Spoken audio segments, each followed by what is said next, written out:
The Grand Hall of Ravenshire Manor held 300 of England's finest aristocrats, all gathered beneath chandeliers that cast their judgment in crystallized light. Duke Adrian Ravenshire stood at the center of it all, watching his world collapse with the kind of calm that comes only from having nothing left to lose.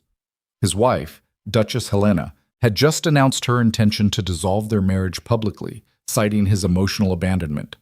The room erupted in whispers, but Adrian's eyes remained fixed on the empty doorway at the far end of the hall, searching for a ghost he'd spent 7 years trying to forget.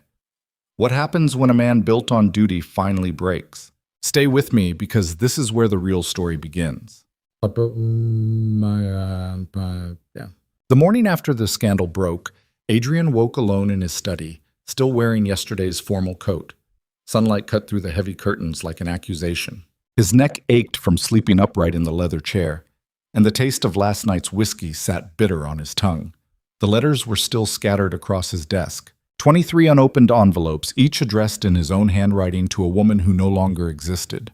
Or perhaps she did exist, somewhere beyond the walls of his carefully constructed prison, living a life he had no right to know about. His valet knocked twice before entering. Thomas, old enough to remember when Adrian still smiled, set down a silver tray with coffee and the morning papers. He said nothing about the disarray. He never did. Adrian picked up the London Chronicle. The headline made him laugh, a sound so harsh it startled them both. Cold marriage, as if temperature had anything to do with what they'd built together. Their union wasn't cold. It was empty. A performance stage for an audience that would never stop watching.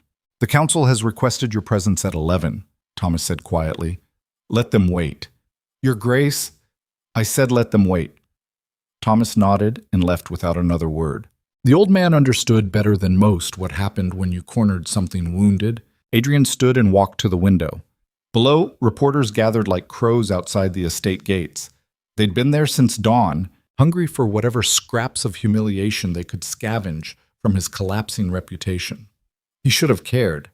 A year ago, he would have cared desperately. Now he felt nothing but the dull ache of a man who'd been bleeding so slowly he hadn't noticed when the wound became fatal. His fingers traced the window frame where paint had started to crack.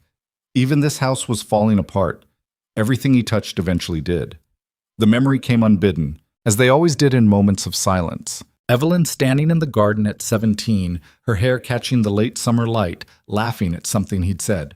Not the practiced laugh of society women, but something genuine and unguarded. She'd looked at him like he was more than his title, more than the weight his family name carried.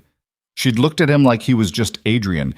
He'd promised her so many things in that garden. Marriage, children. A life built on something real. All lies in the end.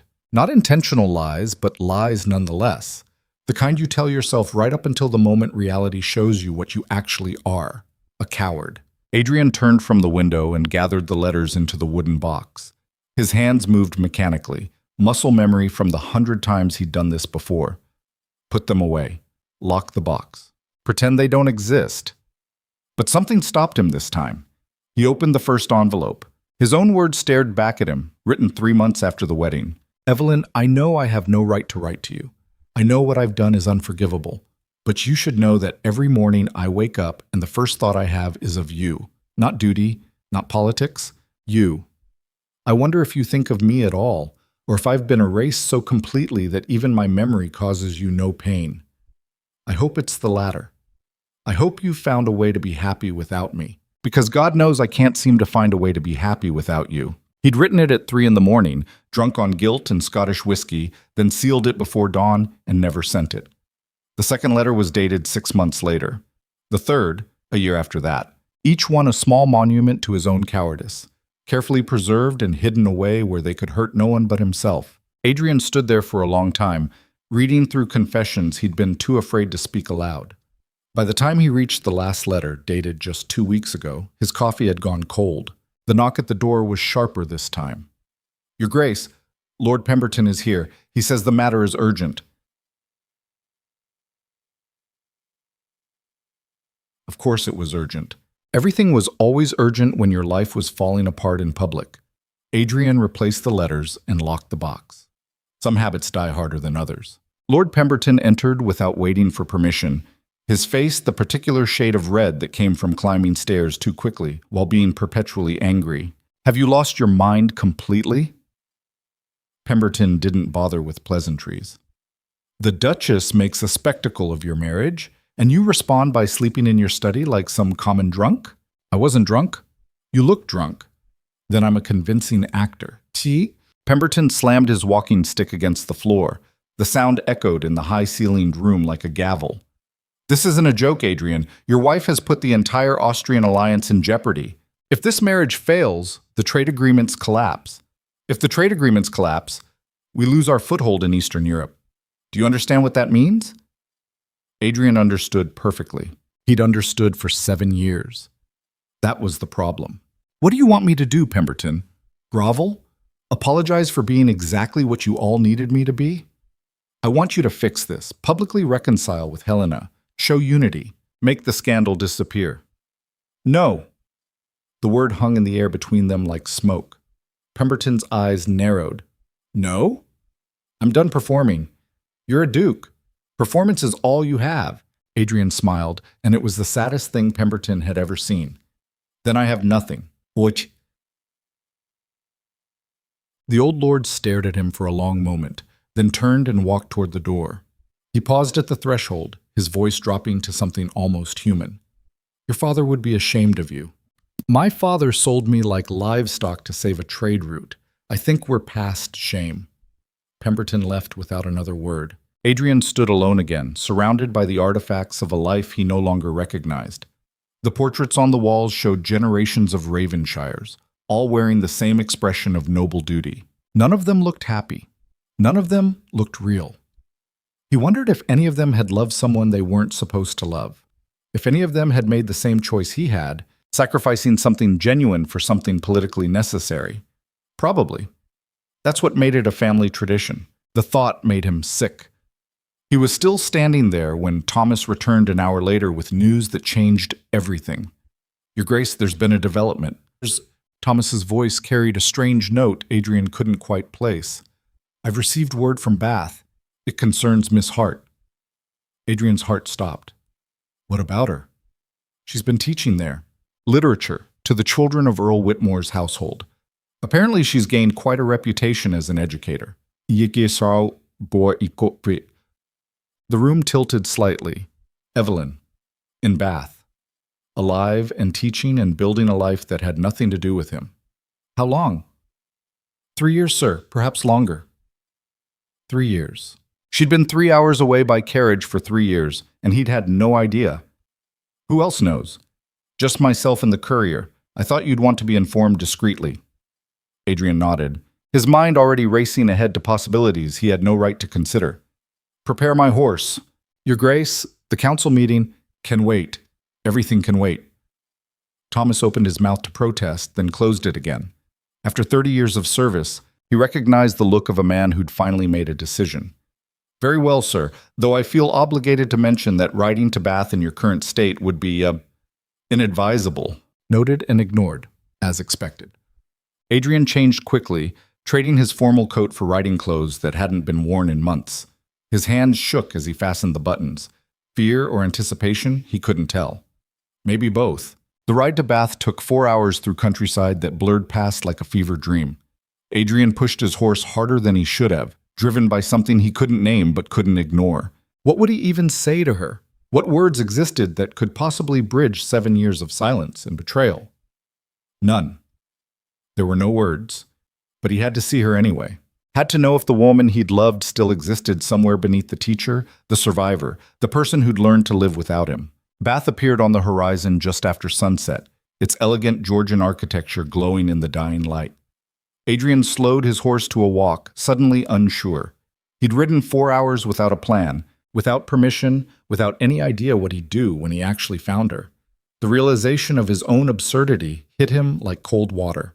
He was a duke, technically still married, publicly disgraced, showing up uninvited in a town where his former love had built a new life. If she saw him, she'd probably have him thrown out. She'd have every right to. But his horse kept walking anyway, carrying him deeper into the town, past the Roman baths and the assembly rooms, past the respectable boarding houses where London society came to escape itself. He found Earl Whitmore's residence just as the street lamps were being lit. It was a modest townhouse by aristocratic standards, elegant but unpretentious. Lights glowed in the second-floor windows. Adrian dismounted and stood there in the street like an idiot, staring up at those windows and wondering which one might be hers. Then he saw her, just a silhouette at first passing behind a curtain. But he would have recognized her anywhere, the way she moved, the angle of her shoulders, the particular grace that no amount of time could erase. His breath caught. She was real, still real. The curtain pulled back slightly, and for one impossible moment, Adrian could see her face in the lamplight. Evelyn had changed. The softness of youth had been replaced by something sharper, more controlled. Her hair was pulled back severely, and her expression carried the kind of careful neutrality that comes from years of practice. She looked beautiful and unreachable. Then her eyes found him in the street below. Time stopped. Adrian watched recognition move across her face like a storm. Shock, then anger, then something colder than either. She didn't smile, didn't wave, didn't acknowledge him at all, except for the way her hand tightened on the curtain. Then she stepped back and let it fall closed. The message was clear. You are not welcome here. Adrian stood in the street until the lamp above him flickered twice. A constable walked past and gave him a suspicious look, probably wondering what kind of gentleman loitered outside respectable houses after dark. He should leave. Ride back to London and let her live in peace. But he couldn't move. 7 years of regret had brought him here, and he wasn't leaving until she told him to his face that he'd destroyed everything. He needed to hear it. Needed the confirmation that his cowardice had consequences that lasted. So he waited. An hour passed, then another. The lights in the second-floor window went dark. Adrian kept waiting. Sometime after midnight, the front door opened. Evelyn stood framed in the doorway, wrapped in a dark cloak, her expression unreadable. "You're still here." Her voice hadn't changed. Still carried that particular music that had haunted him for 7 years. "I needed to see you. You've seen me. Now leave. Evelyn, don't." She stepped out onto the street, pulling the door closed behind her. "Don't say my name like you have any right to it." Adrian absorbed the blow without flinching. He deserved it. Deserved worse. "You're right. I have no right. But I'm here anyway." "Why?" The question hung between them like a challenge. Why had he come? What had he possibly hoped to accomplish by riding 4 hours to stare at a window like some desperate ghost? "Because I've spent 7 years trying to forget you, and it hasn't worked." Evelyn laughed, and it was the cruelest sound he'd ever heard. "Is that supposed to move me? You've suffered?" Poor Adrian, trapped in his marriage and his title and his enormous fortune. "How terrible for you." "I'm not asking for sympathy." "Then what are you asking for?" "I don't know." The honesty seemed to surprise her. She studied his face in the dim light, looking for something he wasn't sure he had to give. "You look awful," she said finally. "I am awful." "That's not what I meant." "I know." They stood in silence, two people who'd once known everything about each other now struggling to find anything safe to say. "Why are you in Bath?" Adrian asked. "Because London was full of people like you. People like me. Cowards hiding behind duty." The word hit harder than any physical blow could have. "I was protecting you." "Liar." Adrian flinched. "The council threatened your father. They would have destroyed him financially if I refused the marriage. I was trying to, Stop." Evelyn's voice cut through his explanation like a blade. "Don't you dare try to make yourself the hero of this story. If you were trying to protect me, you would have told me the truth. You would have let me make my own choice. Instead, you vanished without explanation and left me standing in that chapel like a fool. I thought it would be easier for you if you hated me. Well, congratulations. It worked." She turned to go back inside, but Adrian caught her arm. The touch was electric, 7 years of distance collapsing into a single moment of contact. "Let me go." "I can't." "You already did." "Evelyn, please." She wrenched free and faced him fully, her eyes bright with something between tears and rage. "What do you want from me, Adrian? Forgiveness? Absolution? Do you want me to tell you that I understand, that I've spent these years pining for you like some tragic heroine? No. Then what? I want you to tell me the truth. Did you ever think about me after you left? The question seemed to catch her off guard. Her carefully maintained composure cracked just slightly. Every day, she whispered. I thought about you every single day. I imagined 1,000 different versions of this moment. What I'd say, how I'd make you hurt the way you hurt me. And now? Now I realize that revenge is exhausting, and you're not worth the effort. She stepped back into the doorway, her hand on the latch. Go home, Adrian. Go back to your wife and your title and your perfectly miserable life. I've built something here without you, something real, and I won't let you destroy it just because you finally developed a conscience. My marriage is over. Evelyn paused.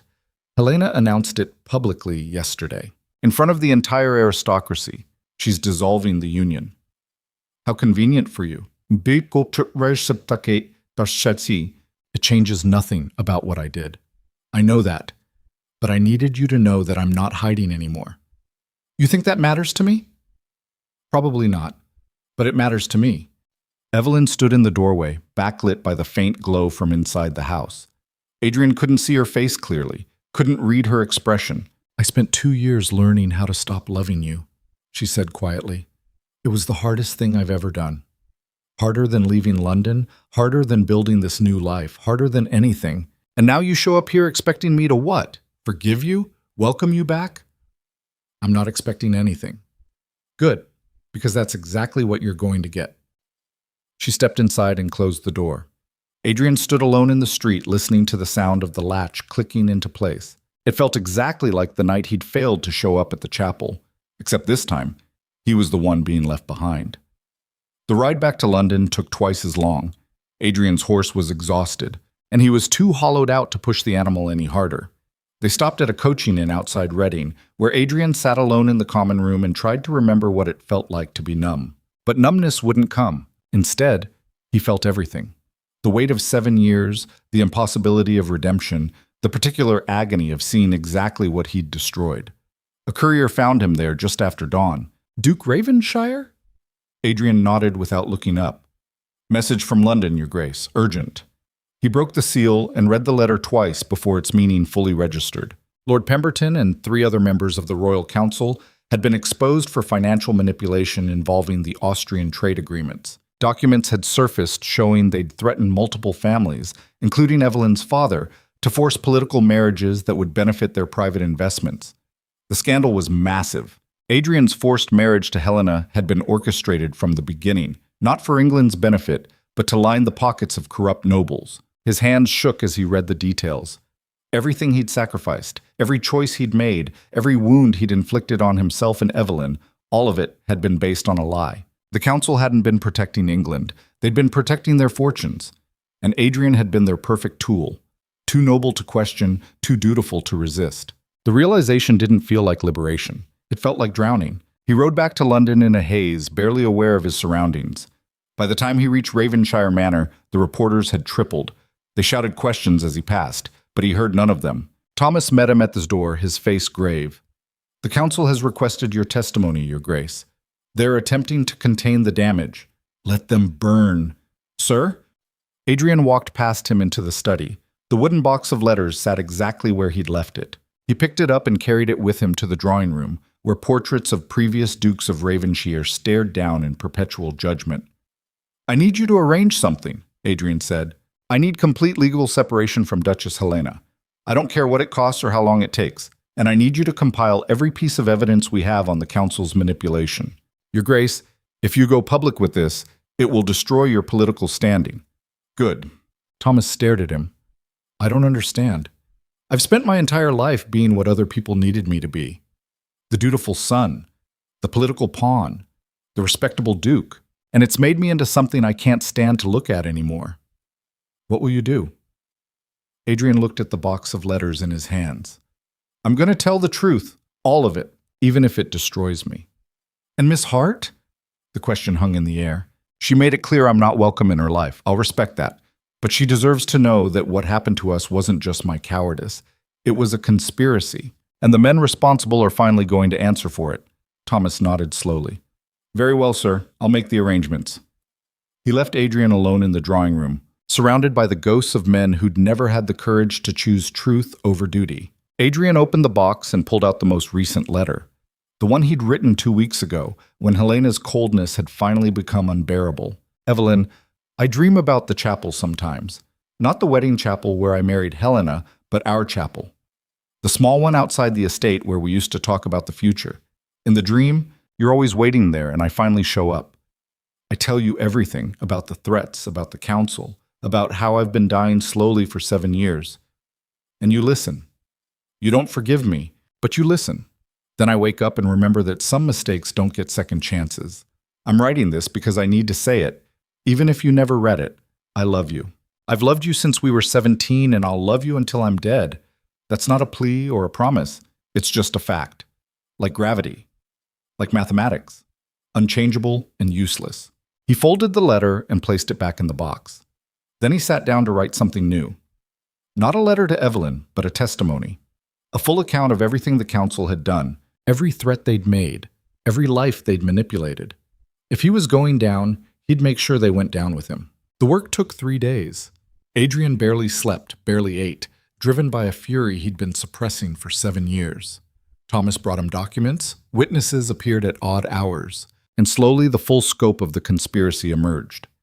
Lord Pemberton and his associates had orchestrated dozens of marriages, all designed to consolidate power and wealth. Adrian's situation was just one of many. When it was finished, Adrian delivered the complete testimony to the London Chronicle personally. The editor stared at him like he'd grown a second head. You understand what this will do to you? Completely. You'll be destroyed, socially, politically, financially. Every door in England will close. I'm counting on it. The editor studied him for a long moment, then nodded. I'll run it tomorrow, front page. Adrian walked out of the Chronicle offices into a London that felt different somehow. Lighter, maybe. Or maybe he was just finally too tired to carry the weight anymore. He spent that night in the study one last time, surrounded by the remnants of a life he was about to dismantle. Tomorrow, the scandal would break. Tomorrow, everything would change. But tonight, he allowed himself one small act of hope. He wrote one final letter. Not to Evelyn, he'd learned that lesson, but to himself. You were a coward for 7 years. You let fear and duty turn you into someone unrecognizable. But you're not that person anymore. Whatever happens next, at least you'll know you finally chose truth. That has to count for something, even if it counts for nothing. He sealed it and placed it in the box with all the others. Then he unlocked his desk drawer and pulled out a bottle of whiskey he'd been saving for a special occasion. This seemed special enough. By morning, the entire city would know what he'd done. By morning, Duke Adrian Ravenshire would be the most hated man in England's aristocracy.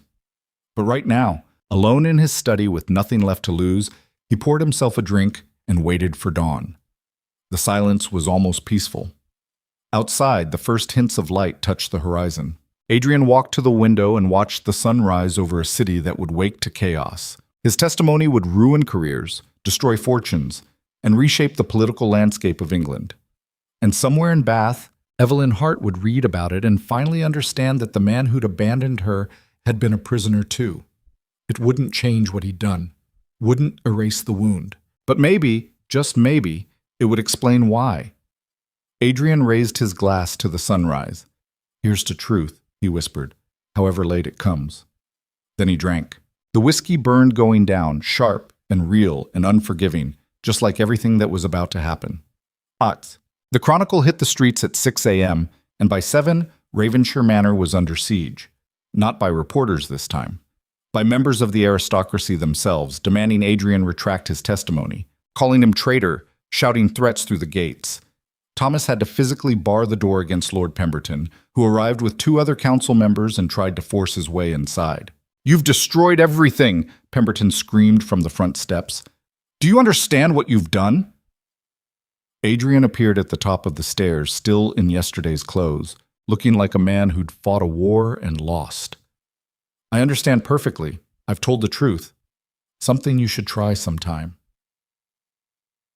We'll bear you for this. Financially, socially, in every way that matters. You can't bury what's already dead. Pemberton's face went purple with rage. You're finished, Ravenshire. Finished. Good. The word echoed across the courtyard. Adrian turned and walked back inside, leaving Pemberton standing on the steps like a messenger whose message had been ignored. The siege lasted 3 days. During that time, Adrian received exactly one visitor who wasn't trying to destroy him. Helena. She arrived without fanfare, her carriage unmarked, her face hidden behind a veil. Thomas showed her to the drawing room where Adrian was standing at the window, watching his reputation burn in real time. "You actually did it," Helena said quietly. "I didn't think you had it in you." Adrian turned. His wife, soon-to-be former wife, looked different somehow. Smaller. More human. "I should have done it 7 years ago." We both should have done a lot of things differently." She removed her veil and sat down without being invited. The gesture was so un-Helena-like that Adrian almost smiled. "I read your testimony," she continued, "all of it, including the parts about the threats against Evelyn's family. I wasn't trying to excuse myself." "I know. That's what made it powerful." Helena folded her hands in her lap, a gesture he'd seen 1,000 times but never really looked at. "I want you to know something, Adrian. Our marriage was loveless, but it wasn't your fault alone. I knew what you were when I married you. I saw the broken man pretending to be whole, and I did nothing to help you heal. You were trapped too. We were both trapped. But you're the one who finally had the courage to break free." Adrian sat down across from her. "What will you do now?" "Return to Austria, probably.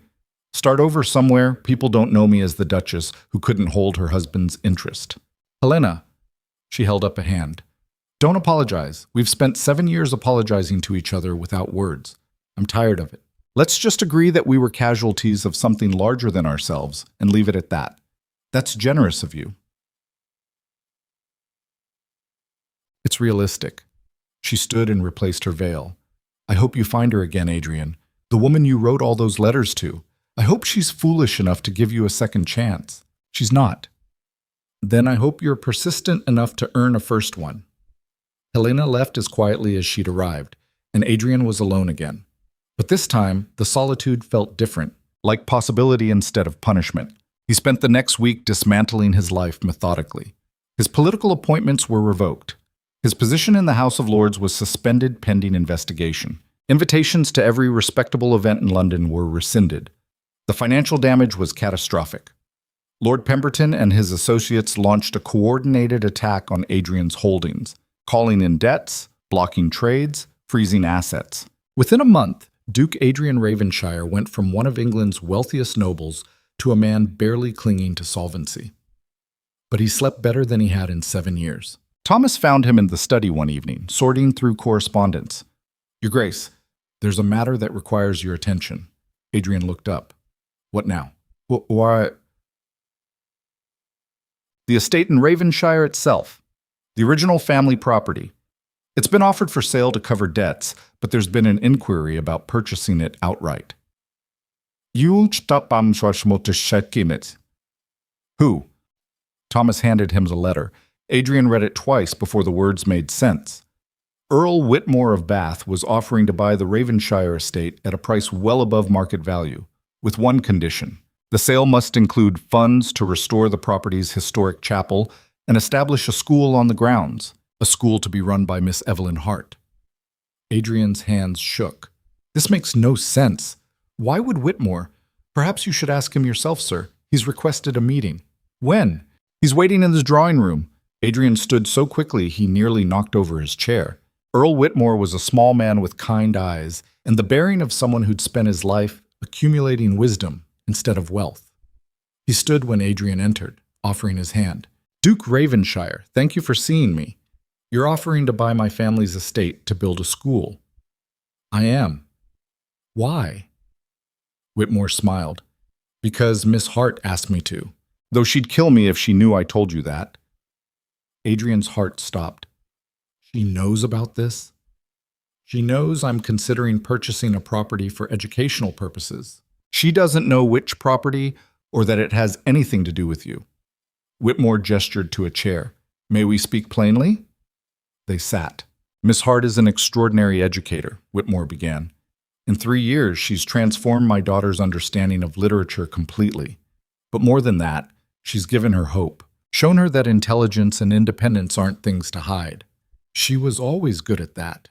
I imagine she was, which is why I believe she deserves a place of her own. A school where she can teach girls who wouldn't otherwise have access to that kind of education. Adrian absorbed this slowly. And you want to build it on my family's estate. The property has a chapel that Miss Hart mentioned once. She said it was the most beautiful place she'd ever seen. I thought perhaps it would be fitting. She told you about the chapel? In passing, she didn't elaborate. Whitmore leaned forward. I'm not a fool, Your Grace. I've read the papers. I know your history, and I know that whatever happened between you and Miss Hart left scars on both sides. Then why are you here? Because I believe in second chances, and because the world has enough men who choose politics over people. It could use a few more who choose differently. Adrian stood and walked to the window. Outside, London continued its indifferent rhythm. People lived and died and made their small choices without knowing or caring about the drama unfolding in this room. If I sell you the estate, I lose the last piece of my family's legacy. Yes, I'll have nothing left. You'll have the truth, and perhaps, eventually, you'll have forgiveness. Adrian turned. She'll hate that I'm involved. Probably. She'll think I'm trying to buy her back. Possibly. And if she refuses to take the position? Whitmore shrugged. Then we'll find another qualified educator and the school will still serve its purpose. But I don't think she'll refuse. Miss Hart isn't the type to let pride prevent good work. Adrian looked at the man sitting in his drawing room, offering him a chance at something resembling redemption. Why are you really doing this? Because I have 3 daughters, Your Grace, and I want them to live in a world where men like you learn to be better. Consider it an investment in the future. Adrian laughed despite himself. That's the worst investment pitch I've ever heard. And yet I'm going to accept it. They shook hands. The paperwork was completed within a week.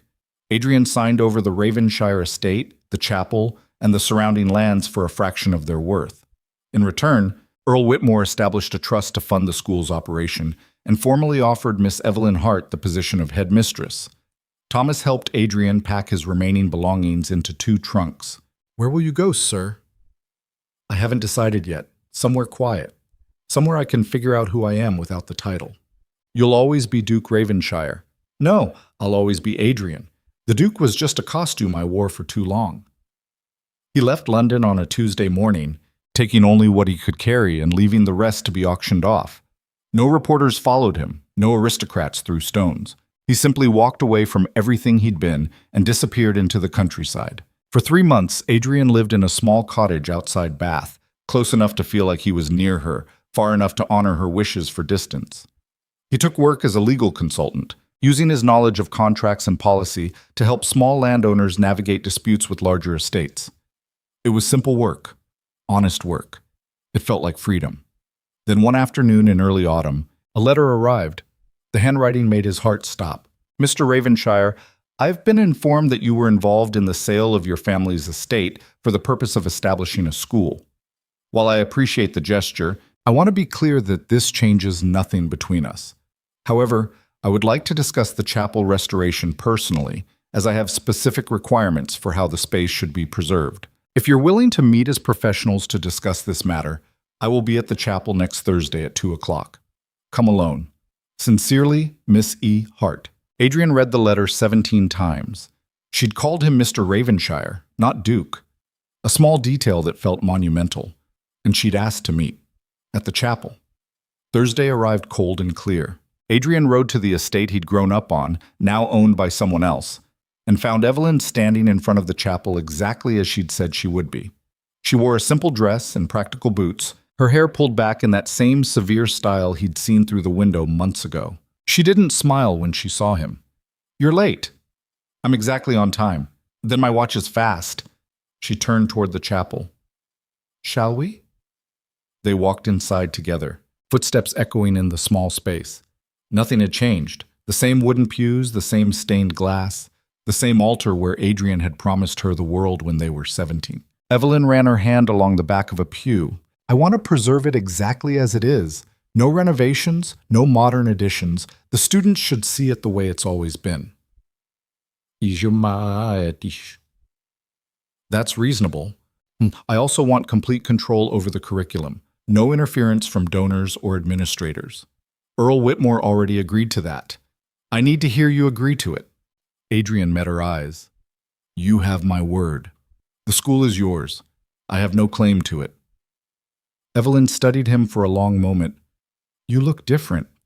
I am different. People don't change, Adrian. Not really.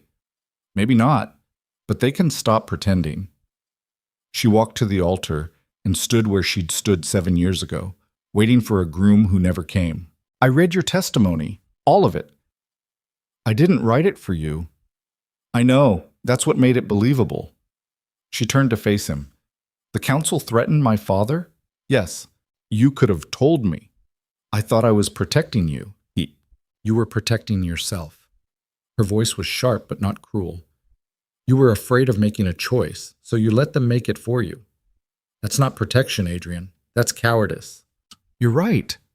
The agreement seemed to surprise her. You're not going to argue. What would be the point? You're absolutely right.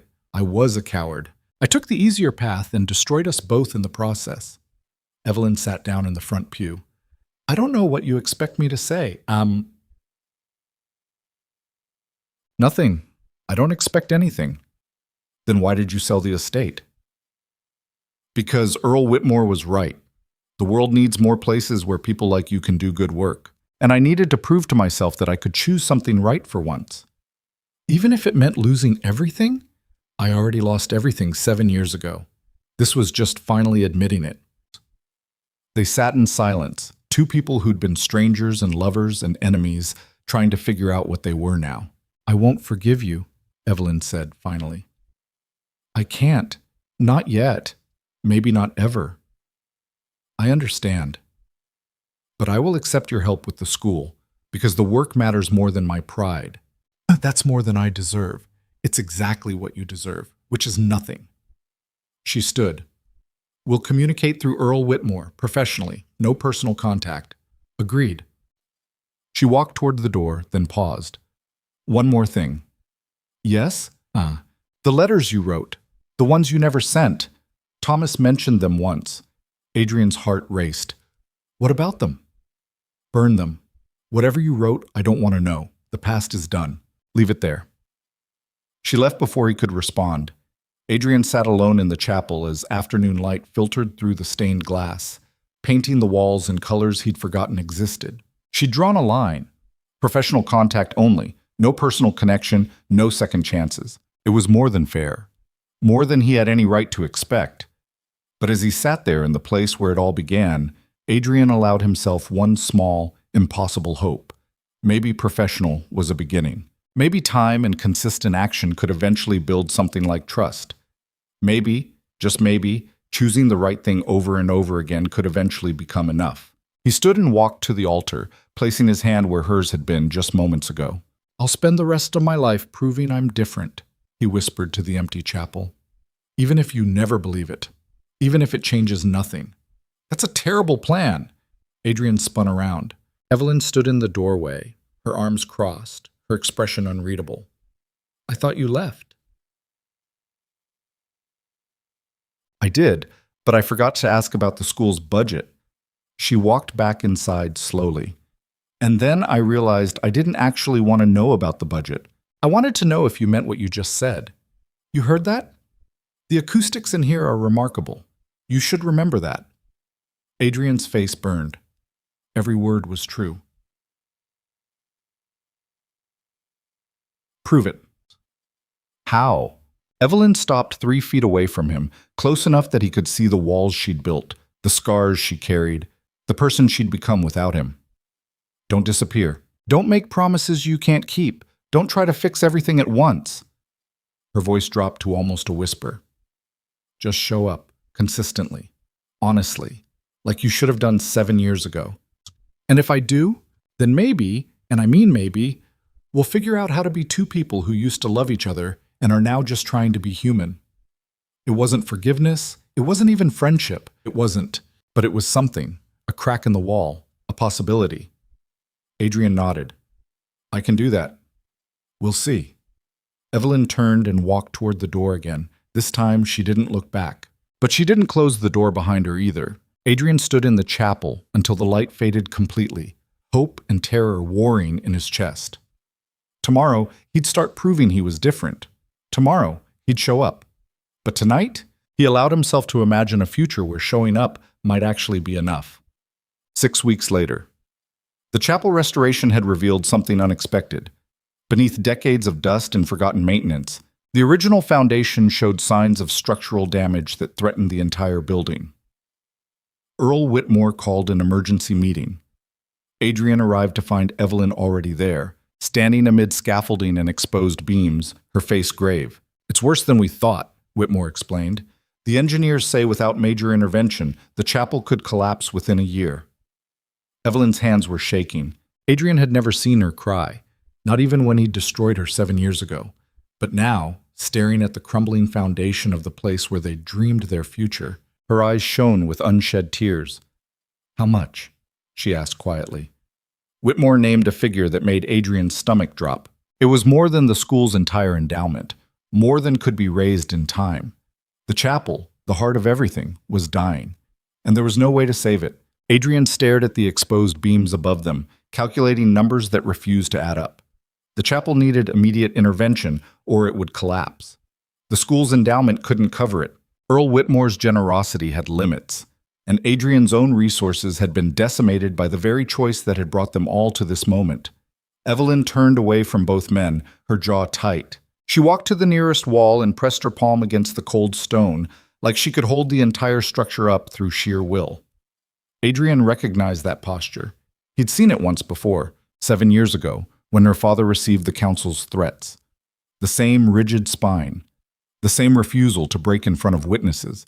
It made something primal twist in his chest. Whitmore cleared his throat. The sound echoed in the damaged space like a death rattle. "How long before we lose the permits?" The Earl pulled out a worn leather notebook. 6 weeks. Maybe 8 if we can convince the inspectors that progress is being made. But without funding secured by then, the demolition order goes through. Demolition. The word hung in the air like poison. Evelyn's shoulders rose and fell once, the only sign she'd heard. Adrian made a decision before his rational mind could stop him. "I'll cover it." Both Whitmore and Evelyn turned to stare. "Your Grace, with respect, your financial situation is hardly—" "I said I'll cover it." Evelyn's eyes narrowed. "With what money, Adrian? You liquidated everything. The council made sure of that."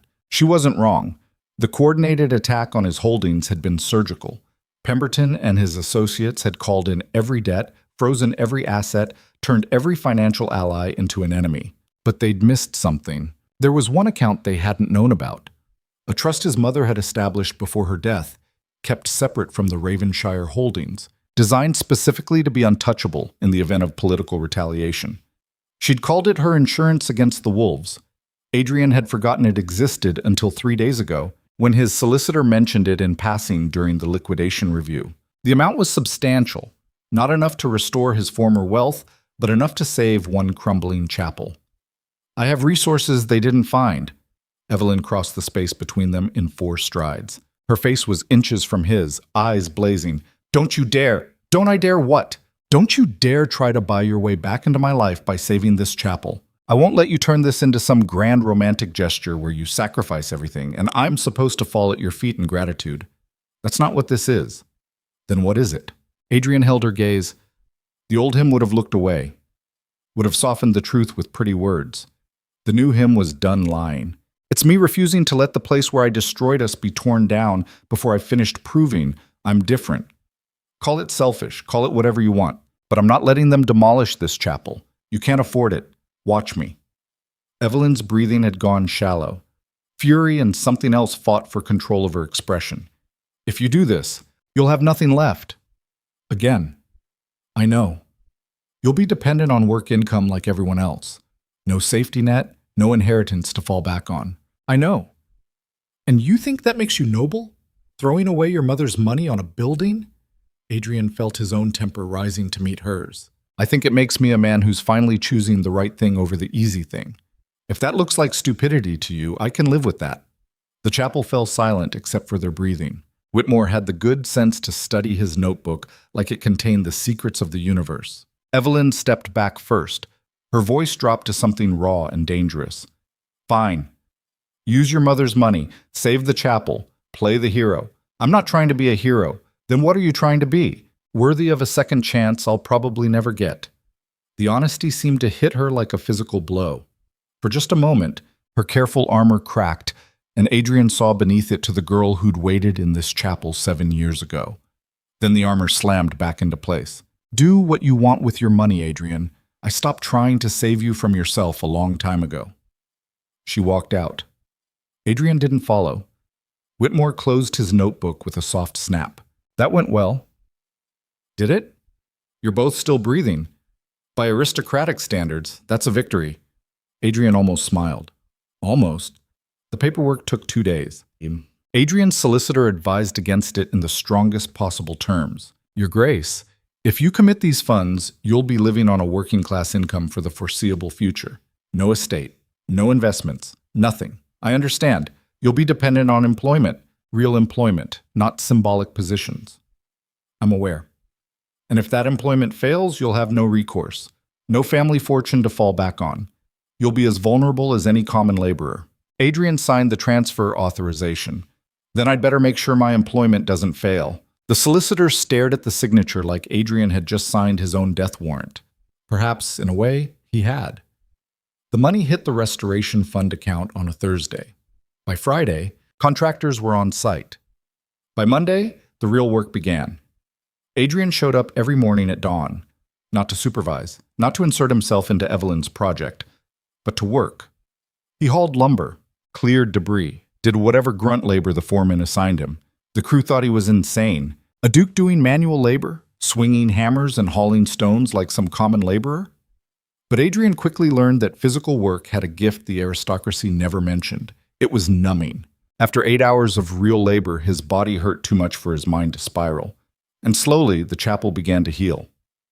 Evelyn came to inspect the progress every afternoon at 3. She never spoke to Adrian directly, never acknowledged his presence except to step around him if he was in her path. But she watched. He could feel her eyes on him when he lifted support beams into place, when his hands bled from rough wood, when exhaustion made him move like an old man. She was measuring something, testing some theory he wasn't privy to. 3 weeks into the restoration, the foreman pulled Adrian aside. You're doing good work. Thank you. Better than half the men I hire who've done this their whole lives. I'm motivated. The foreman, a weathered Scotsman named MacLeod, studied him with eyes that had seen too much to be fooled by appearances. She's testing you, you know. I know, every day you show up. Every hour you work without complaint, she's keeping score. I know that too. MacLeod pulled out a flask and offered it. Adrian shook his head. You really love her, don't you? Is it that obvious? Only to anyone with eyes. The foreman took a long drink. Word of advice from a man who's been married 30 years. Love isn't about grand gestures. It's about showing up every day even when it's hard. Especially when it's hard. I'm learning that. Good. Because she's not going to make this easy on you. I don't want easy. I want real. MacLeod grinned. Then you might actually have a chance. That night, Adrian returned to his rented cottage to find a letter waiting. The handwriting was unfamiliar. Elegant but aggressive, like someone had weaponized cursive. He opened it carefully. The message inside was short. Mr. Ravenshire, I represent a consortium of investors interested in purchasing the restoration project and the associated school endowment. Our offer is generous and would resolve all financial concerns. Please respond at your earliest convenience to arrange a meeting. Regards, Mr. Theodore Ashford, Ashford and Associates. Adrian read it 3 times before the implications settled. Someone wanted to buy the school. Not support it. Buy it. He carried the letter to Earl Whitmore's residence first thing the next morning. The Earl read it over breakfast, his expression darkening with each line. Ashford is Pemberton's solicitor. Of course he is. Whitmore set the letter down like it was contaminated. They're trying to take control of the school before it even opens. Why? Because you embarrassed them, exposed them, destroyed their credibility. And now they want revenge. By buying a school? By buying Evelyn's school. By turning the one thing she's building into another tool for their manipulation. Whitmore's voice had gone cold in a way Adrian had never heard before. Over my dead body. What do? We ignore them. The school isn't for sale. What if they go public? Make the offer seem legitimate in the papers. Then we expose their real intentions. I still have friends in journalism who remember when Pemberton tried to bribe the Chronicle. Adrian nodded, but unease sat heavy in his gut. Men like Pemberton didn't make offers they expected to be refused.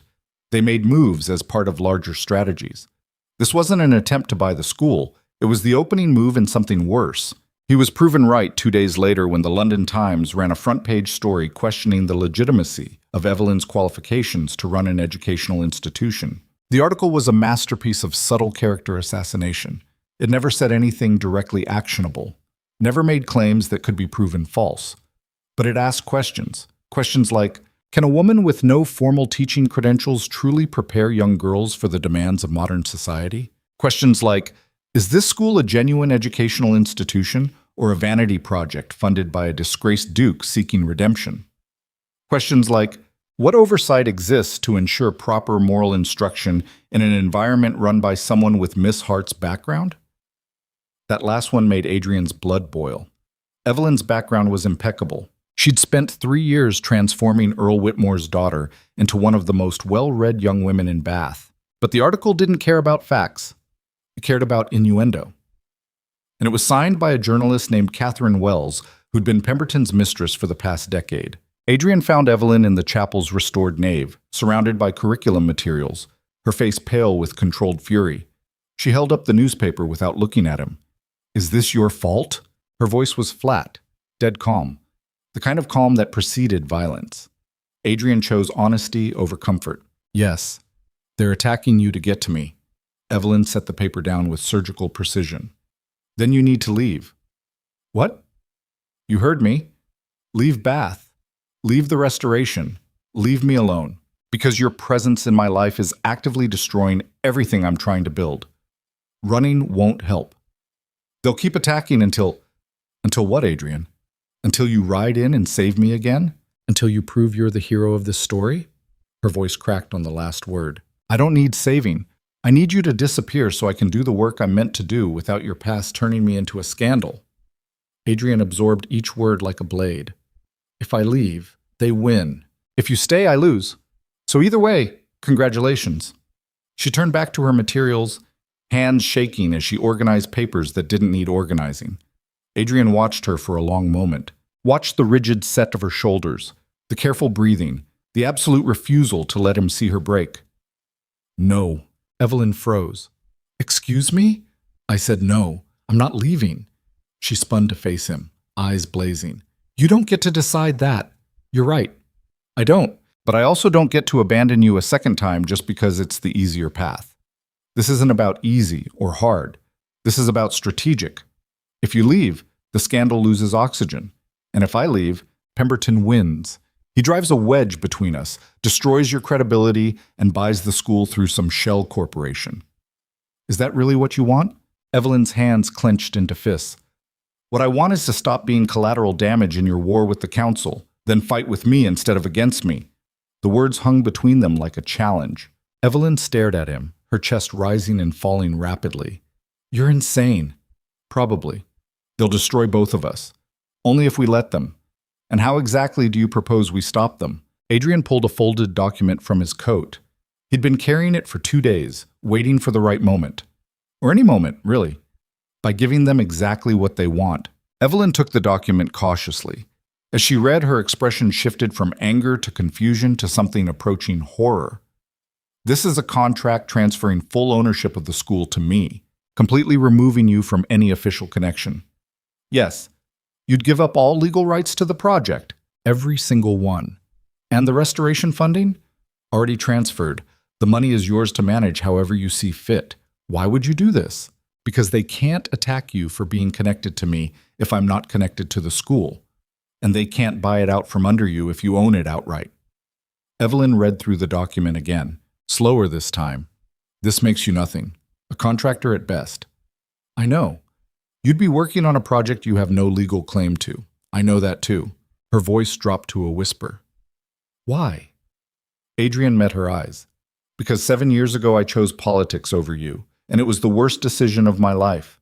I won't make that mistake again. If giving up any claim to this school is what it takes to protect your work, I'll do it without hesitation. Evelyn set the document down carefully. You keep trying to prove you've changed. I have changed. Have you? Or have you just found new ways to make grand gestures that keep you at the center of the story? The accusation hit harder than Adrian expected. Is that what you think this is? I don't know what to think anymore. Every time I start to believe you might actually be different, you do something that feels more like performance than authenticity. Adrian felt something in him crack. You want authenticity? Fine. Here it is. I wake up every morning hating myself for what I did to you. I go to that chapel and work until my hands bleed because physical pain is easier than remembering the look on your face when I didn't show up. I signed over that school because the idea of you losing this because of me makes me want to burn the whole world down. He stepped closer, his voice raw. Is that authentic enough? Or do I need to cut myself open a little deeper for you to believe I'm serious? Evelyn stared at him, breathing hard. The silence stretched until Adrian thought he might shatter from it. Then she picked up the contract and walked to the desk. She signed it. 4 strokes of the pen, clean, final. When she turned back, her expression was unreadable. Don't mistake this for forgiveness. I wouldn't dare. And don't think this changes anything between us. It doesn't. Good. She folded the contract precisely. Then get back to work. The south wall needs reinforcement before the inspectors return next week. Adrian nodded and turned to leave. Adrian? He stopped. Thank you.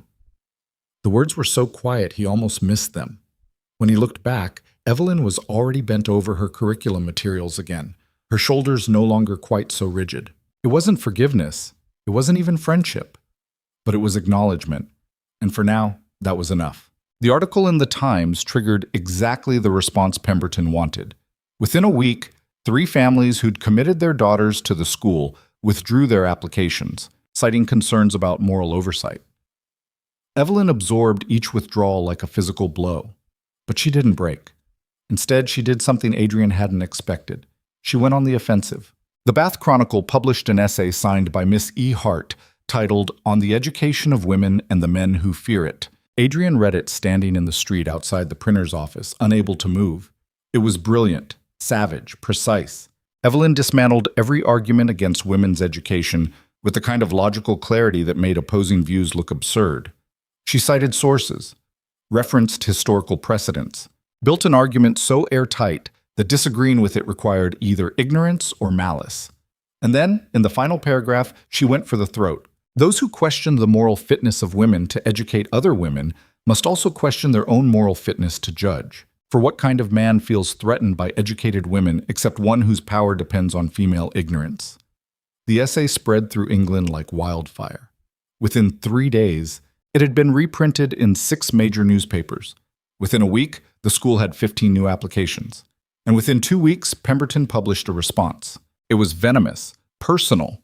It questioned Evelyn's relationship with Adrian, implied impropriety, and demanded a formal investigation into the school's funding sources. Earl Whitmore called an emergency meeting. They're escalating. Adrian paced the Earl's study like a caged animal. We need to respond. No. Evelyn's voice cut through the room like steel. We need to let them escalate. Both men turned to stare. She sat perfectly still in her chair, hands folded, expression calm. If we respond to every attack, we're playing their game. They want us defensive, scrambling, making mistakes. So what do you propose? We open the school exactly as planned. We invite the press. We showcase the curriculum. We let the work speak for itself. Whitmore frowned. That's a significant risk. Everything worth doing is a risk. Adrian studied her face, seeing something he hadn't seen before. She wasn't just fighting for the school anymore. She was fighting for herself, for the right to exist in a world that wanted her small and silent, and God help anyone who got in her way. The school opened on a cold October morning with 40 students, 6 teachers Evelyn had personally recruited, and enough press coverage to make Pemberton physically ill. Adrian watched from the back of the crowd as Evelyn gave her opening address. She wore a simple dress, no jewelry, no affectation, just raw competence and iron will. Education is not decoration, she told the assembled crowd. It is not meant to make women more pleasant or more manageable. It is meant to make them free. Free to think, free to question, free to build lives that belong to them and no one else. The crowd erupted in applause, not polite society applause, real applause. The kind that came from people who'd been waiting their whole lives to hear someone say the quiet part loud. Adrian felt something loosen in his chest. Pride, maybe. Or relief. Or the strange lightness that comes from watching someone you love become exactly who they were always meant to be. When the ceremony ended, reporters swarmed Evelyn with questions. She handled them like a general commanding troops. Clear, direct, unshakable. Adrian stayed in the background, content to watch. Then he saw them. 3 men in expensive coats standing at the edge of the property. Not press. Not parents. Lawyers. Pemberton's lawyers. They weren't there to make threats. They were there to serve papers. Adrian moved before his brain caught up, intercepting them before they could reach Evelyn. "Gentlemen, can I help you?" The lead lawyer, a thin man with the eyes of a snake, smiled coldly. "We're here to serve Miss Hart with a formal inquiry into the school's funding sources and operational structure." "On whose authority?" "The Board of Educational Standards. There are concerns about—" "Save it!" Adrian kept his voice low but lethal. "You're here because Pemberton sent you, so here's what's going to happen. You're going to turn around and leave. And if you ever come back, I'll make sure every newspaper in England knows that the Board of Educational Standards is being used as a weapon against women's education." The lawyer's smile never wavered. "You have no authority here, Mr. Ravenshire. You signed over all rights to this institution, which means I have nothing to lose. Do you?" The threat hung in the air. The lawyer's eyes flickered with something that might have been calculation or might have been fear. "We'll be back with proper documentation. I'll be waiting." They left. Adrian stood in the cold morning air, adrenaline making his hands shake. When he turned, Evelyn was standing 10 feet away. She'd seen everything. Her expression was unreadable. "They'll make good on that threat." "I know. You just made yourself a target. Again, I know that too." Evelyn walked closer, stopping just out of arm's reach. "Why do you keep doing this?" Adrian met her eyes. "Because some battles are worth fighting even if you lose. And if we do lose, then at least we'll lose together instead of apart." The words sat between them like a confession. Evelyn's jaw tightened, her breathing changed. Something fundamental shifted in the air. "Don't say things like that." "Why not?" "Because it makes it harder to keep hating you." "Good." "Adrian." "What?" She stepped closer. So close he could see gold flecks in her eyes he'd forgotten existed. "If we do this, if we actually fight them together, I need you to understand something. Anything. This isn't reconciliation. This isn't us getting back together. This is 2 people with a common enemy making a strategic alliance. I understand. Do you? Because you have a tendency to turn strategy into romance, and I can't afford that kind of complication right now." Adrian forced himself to stay still, to not reach for her even though every instinct screamed to close the distance. "I understand. Partners in battle. Nothing more." "None." Evelyn studied his face like she was looking for a lie. Whatever she found seemed to satisfy her. "Good. Then let's give Pemberton a war he'll regret starting." She turned and walked back toward the school, leaving Adrian standing alone in the cold. But for the first time in 7 years, he didn't feel alone. He felt like part of something larger than his own guilt. Like maybe, possibly, he was finally on the right side of a fight that mattered. The lawyer's return came faster than expected. Not with documentation, with an injunction. The Board of Educational Standards had issued an emergency order suspending the school's operations pending a full investigation into its funding, curriculum, and moral oversight structure. Evelyn read the injunction standing in the middle of the classroom she'd spent months preparing. 40 students sat in their desks, confused and afraid. Adrian stood in the doorway, watching her process the blow. Her hands didn't shake. Her voice didn't break. But something in her eyes went dark and cold. She looked up at the class of young women who'd trusted her with their education. Then she set the injunction down and smiled. It was the most terrifying smile Adrian had ever seen. "Ladies," she said calmly, "you're about to learn the most important lesson I can teach you." "What's that, Miss Hart?" one brave girl asked. "How to fight when the entire world tells you you've already lost." Evelyn walked to the chalkboard and wrote 3 words in chalk so sharp it almost cracked. "Never surrender ground." Then she turned back to the class. "This school will open today, tomorrow, and every day after. If they want to close us down, they'll have to do it with guards and chains. Because I will not give them the satisfaction of watching us surrender. The girls stared at her like she'd lost her mind. Maybe she had. But Adrian, watching from the doorway, had never loved her more. She was done playing defense, done being reasonable, done letting powerful men dictate the terms of her existence. And as the morning light caught the gold in her hair, Adrian made a decision.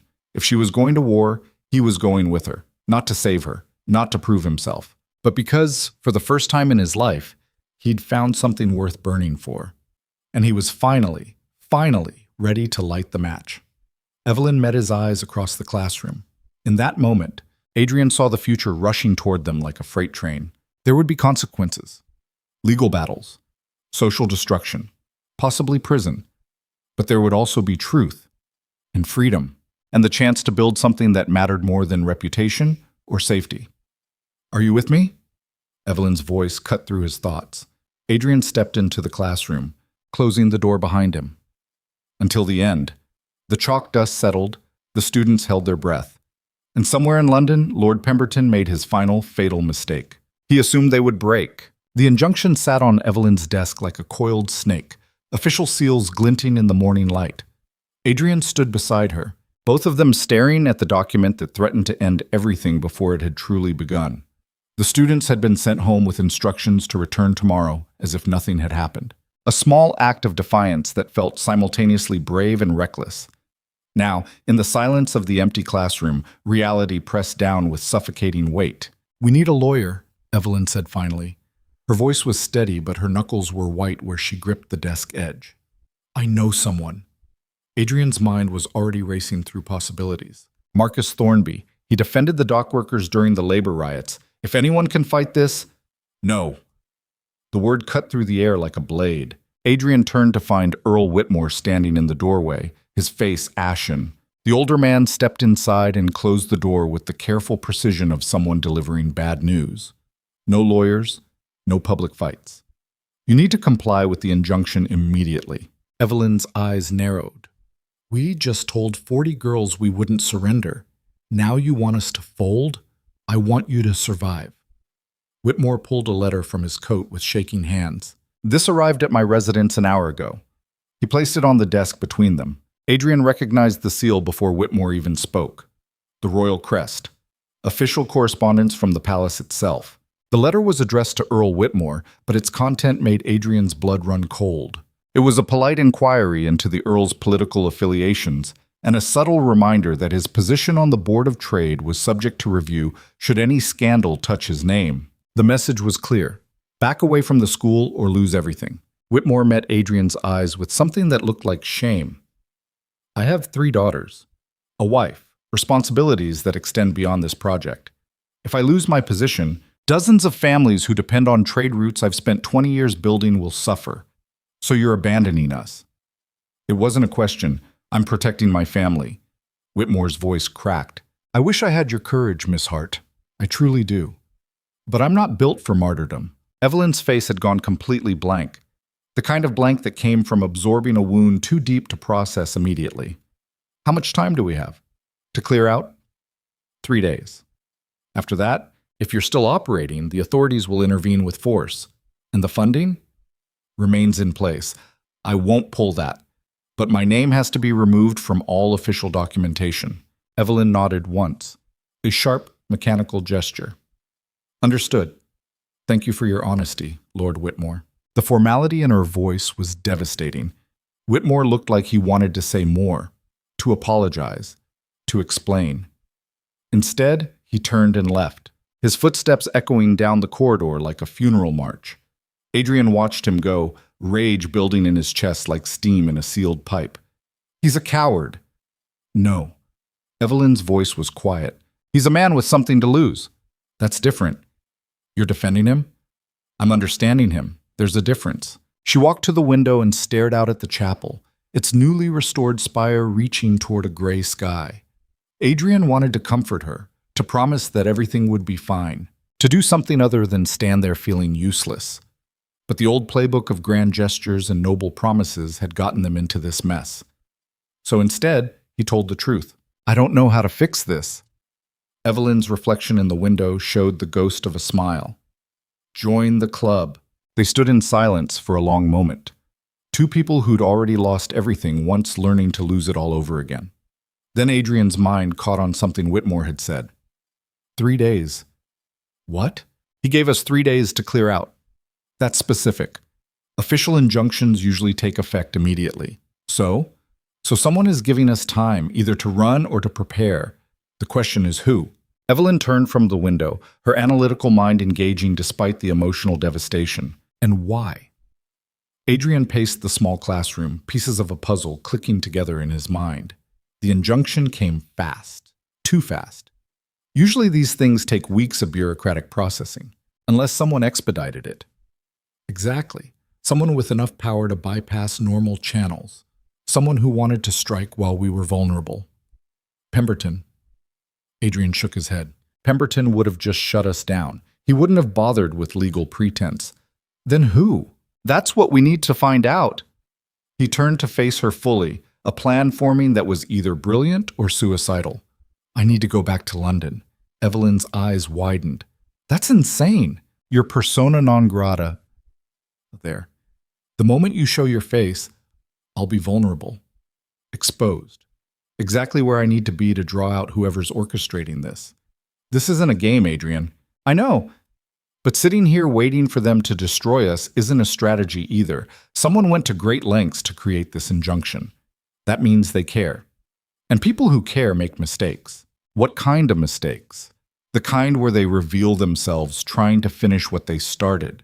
Evelyn studied his face with an intensity that made him feel transparent. You're going to use yourself as bait, not just myself. Us. The school. Everything. We make enough noise that whoever's pulling strings has to come out of hiding to shut us up. And then what? Then we know who we're really fighting. It was a terrible plan. Desperate and dangerous and likely to end in disaster. Evelyn should have said no. Should have told him to stay. Should have found some safer, saner alternative. Instead, she walked to her desk, pulled out a sheet of paper, and started writing. What are you doing? Writing a letter to the Chronicle. If you're going to make noise, we might as well make it loud enough to be heard. Adrian felt something dangerous bloom in his chest. Not hope, exactly. More like the reckless certainty of people who'd stopped caring about consequences. Together? Together. The letter to the Chronicle was incendiary. Evelyn didn't just defend the school. She attacked the entire system that had tried to shut it down. Named names. Cited specific instances of corruption. Called out the Board of Educational Standards as a puppet organization controlled by men terrified of female independence. It was professional suicide. Beautiful, articulate professional suicide. Adrian read it twice, then added a postscript of his own. A personal challenge to anyone who questioned the school's legitimacy to meet him in London and say it to his face. They sent it by courier that same evening. By morning, every newspaper in England had picked up the story. The headlines were predictably dramatic. Disgraced Duke defends controversial school. Evelyn Hart accuses Educational Board of corruption. Battle for women's education reaches crisis point. But beneath the sensationalism, something else was happening. Letters started arriving. Not threats. Support. Dozens at first, then hundreds. Women who'd been denied education. Families who'd struggled against similar institutions. Even some men who recognized the corruption for what it was. Evelyn stood in the school's entrance hall, surrounded by stacks of letters, her expression somewhere between awe and disbelief. They're on our side. Some of them, Adrian corrected. Others will use this as ammunition. We need to be prepared for both. He was proven right that afternoon when Thomas arrived from London, his face grave. Your Grace, there's been a development. Adrian's stomach dropped. Tell me. Lord Pemberton has called a special session of the House of Lords to address what he's calling your campaign of defamation against Britain's educational institutions. When? 3 days from now. And sir, attendance is mandatory for all titled lords not currently excused for health reasons. They're forcing me to come to London. It appears so. Thomas hesitated, then pulled out a second letter. This arrived for you separately, personal delivery. The seal was unfamiliar, a falcon in flight. Not a family crest Adrian recognized. He opened it carefully. The handwriting inside was elegant and precise. Mr. Ravenshire. You have made powerful enemies and gathered unexpected allies. The special session is a trap designed to publicly humiliate you and legitimize the closure of Miss Hart's school. However, traps work both ways. If you're willing to be bold, I can provide evidence that will expose the real architects of this conspiracy. Meet me at the Falcon's Rest Inn, Westminster, tomorrow at midnight. Come alone. A friend. Adrian read it 3 times. Evelyn appeared at his shoulder, reading over his arm. It's obviously a trap. Obviously. You're going anyway. Adrian folded the letter carefully. If there's even a chance they have evidence that can help us, I have to try. And if it's Pemberton's people trying to lure you into something compromising, then I'll deal with it. Evelyn grabbed his arm, forcing him to face her. You can't keep throwing yourself into danger like this is some kind of penance. I'm not doing penance. I'm doing strategy. It's the same thing for you. Adrian felt the accusation hit home because it was partially true. Maybe, but that doesn't make it wrong. Evelyn's grip tightened. If you get yourself killed trying to save this school, I will personally hunt down your ghost and destroy you. Despite everything, Adrian smiled. That's the most romantic thing you've ever said to me. I'm serious. So am I. They stood in the entrance hall surrounded by letters from strangers, balanced on the edge of something that would either save them or bury them completely. Tomorrow, Adrian would go to London. Tomorrow, they would find out who they were really fighting. But tonight, for just a moment, they allowed themselves to stand together. Not as lovers, not even as friends, but as 2 people who'd chosen the same impossible battle. The Falcon's Rest was exactly the kind of place Adrian expected for a clandestine meeting. Dark, anonymous, full of people who didn't ask questions. He arrived 10 minutes early and positioned himself where he could watch the door. Midnight came and went. Adrian was about to leave when a figure slipped into the seat across from him. Not a stranger. Duchess Helena. Adrian's mind went completely blank. His former wife sat across from him in commoner's clothing, her face hidden by a deep hood, looking nothing like the cold aristocrat he'd been married to for 7 years. What are you doing here? Saving you from yourself. Again. Helena pulled back her hood just enough for him to see her face, though honestly, I'm starting to wonder why I bother. You sent the letter? Obviously. Did you really think some mysterious ally was going to appear out of nowhere? Adrian's brain struggled to catch up. I don't understand. You returned to Austria. I did. For about 3 weeks. Then I realized I was bored, purposeless, and apparently incapable of staying out of English political disasters. Why help us? Helena's expression hardened, because Pemberton and his cronies used both of us as pawns, and I've decided I'm done being useful to men who see women as commodities. She pulled a leather folder from beneath her cloak and slid it across the table. Inside were documents, financial records, correspondence, evidence of everything Adrian had suspected, and more. The Board of Educational Standards wasn't just corrupt, it was a front. Pemberton and 3 other lords had established it specifically to control which schools operated and which didn't. They'd been using it for years to shut down institutions that threatened their interests or taught ideas they found dangerous. Women's education topped that list. But more than that, the documents showed financial ties to the Austrian court, specifically to Helena's own family. Adrian looked up sharply. Your father is involved in this? Helena's face was carved from stone. Was involved. He died 6 weeks ago. Heart failure, though I suspect rage played a significant role. I'm sorry. Don't be. He was a terrible man who did terrible things, including forcing me into a marriage with you to secure trade routes that primarily benefited him. Her voice was flat, clinical, but also laced with years of suppressed fury. When he died, I inherited access to his private papers. Took me 2 weeks to piece together the full scope of his corruption. Turns out our marriage was just one of dozens of arrangements he orchestrated. Adrian absorbed this slowly. Why give this to me? Because you're one of the few people I know stupid enough to actually use it. Most men would take this evidence and leverage it for political gain. You'll probably just burn everything down. That's not a compliment. It wasn't meant to be. But it is why you're the right person to have it. Helena stood, replacing her hood. The special session in 3 days. That's when you need to strike. Pemberton will be expecting you to defend yourself. Instead, attack. Use these documents to expose the entire network. What about you? I was never here.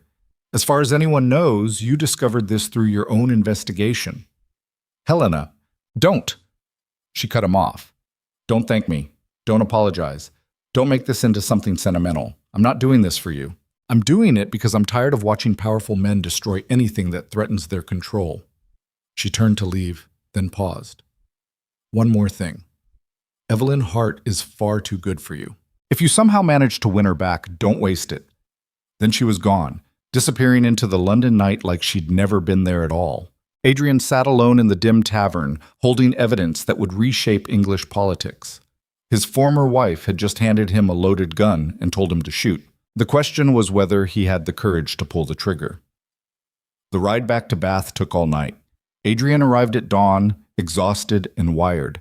The leather folder pressed against his chest like a talisman. Evelyn was already awake, sitting in the school's library with tea gone cold and curriculum materials spread around her like defensive fortifications. She looked up when he entered, taking in his disheveled appearance and the folder in his hands. Well? Adrian set the folder on the desk between them. We have everything we need to destroy them. Evelyn opened it carefully, her eyes widening as she read through document after document. Where did you get this? Helena. You're Helena, my former Helena, and apparently my current co-conspirator in political warfare. Evelyn kept reading, her expression shifting from shock to fury to something colder and more calculating. This is explosive. If you present this at the special session, it'll blow up the entire Board of Educational Standards and take Pemberton down with it, and probably trigger investigations into half the peerage. Probably. Evelyn looked up at him. You understand what you're risking? If you do this, there's no coming back. Every bridge you haven't already burned will go up in flames. I know.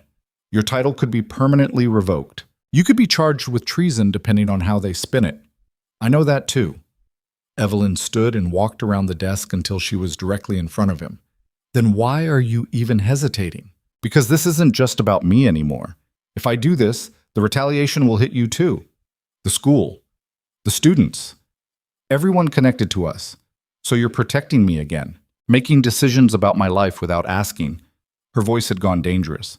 Adrian met her eyes. No, I'm asking. If I use this evidence, it will bring hell down on both of us. I need to know you're willing to stand in that fire. The question hung between them like a challenge.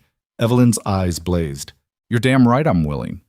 They tried to destroy something I built with my own hands because they're terrified of what educated women might do. So yes, Adrian, burn it all down. The ferocity in her voice made something primal surge in Adrian's chest.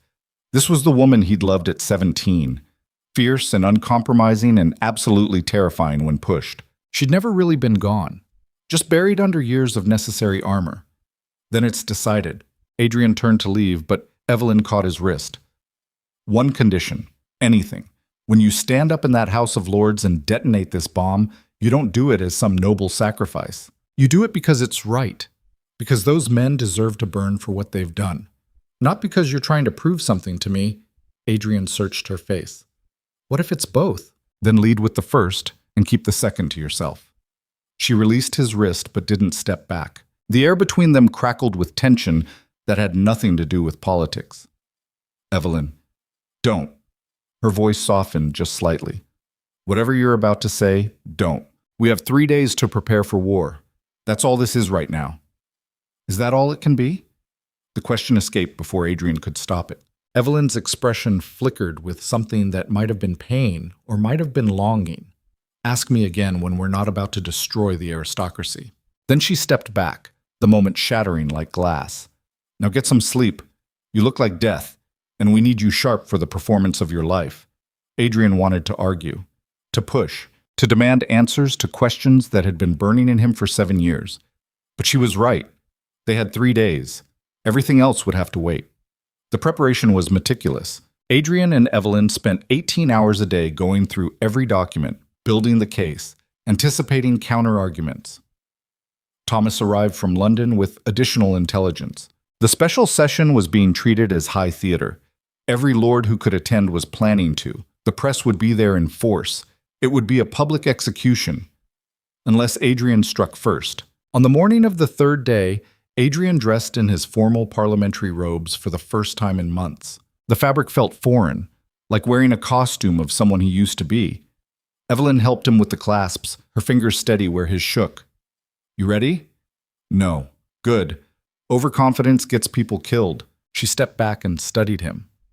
You look like a duke again. I feel like an imposter. That's because you're finally being honest. Evelyn handed him the leather folder. They're expecting the old Adrian, the one who played by their rules.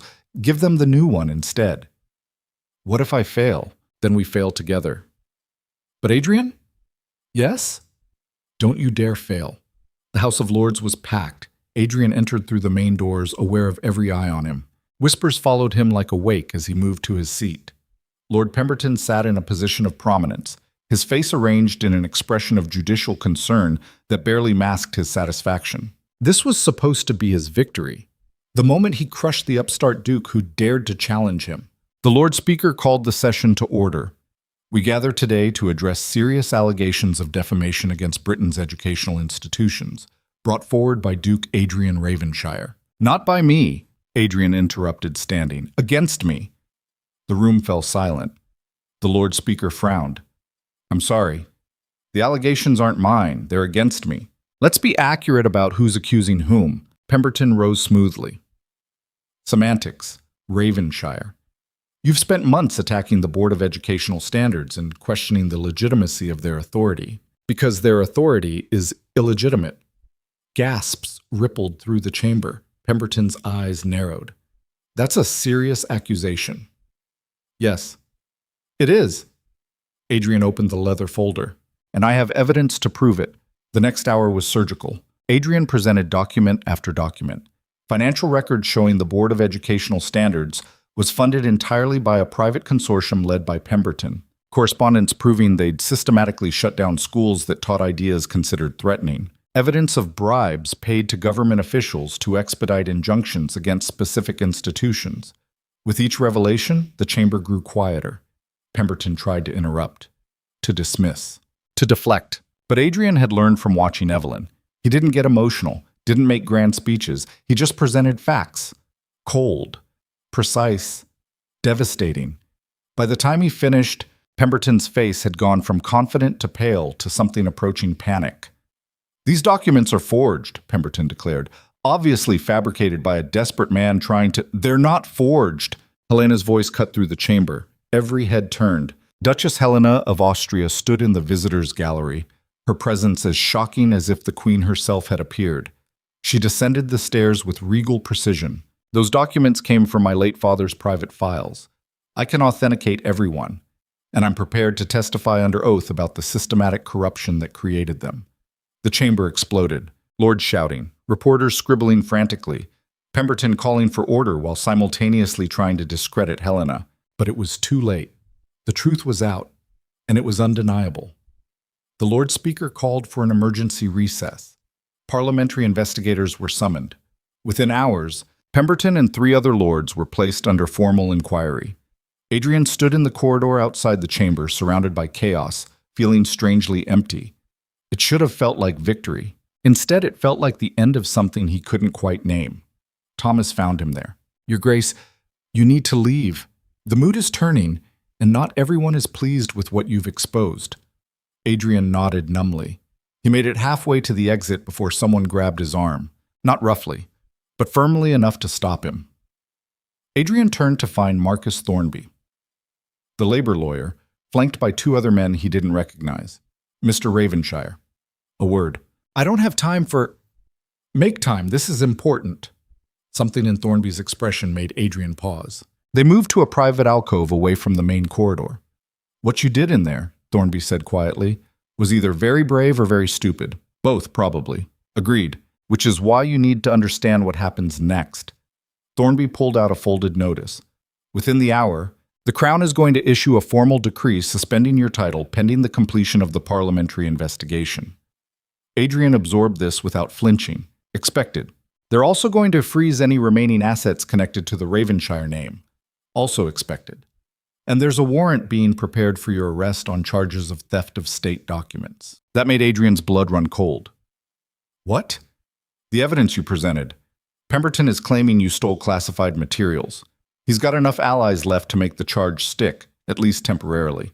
For how long? Long enough to destroy any momentum you've built. Thornby met his eyes. You've won the public battle, Ravenshire. But they're going to bury you in legal warfare until everyone forgets why they were angry. So what do? Run. Tonight. Get out of London and don't come back until this dies down. And the school?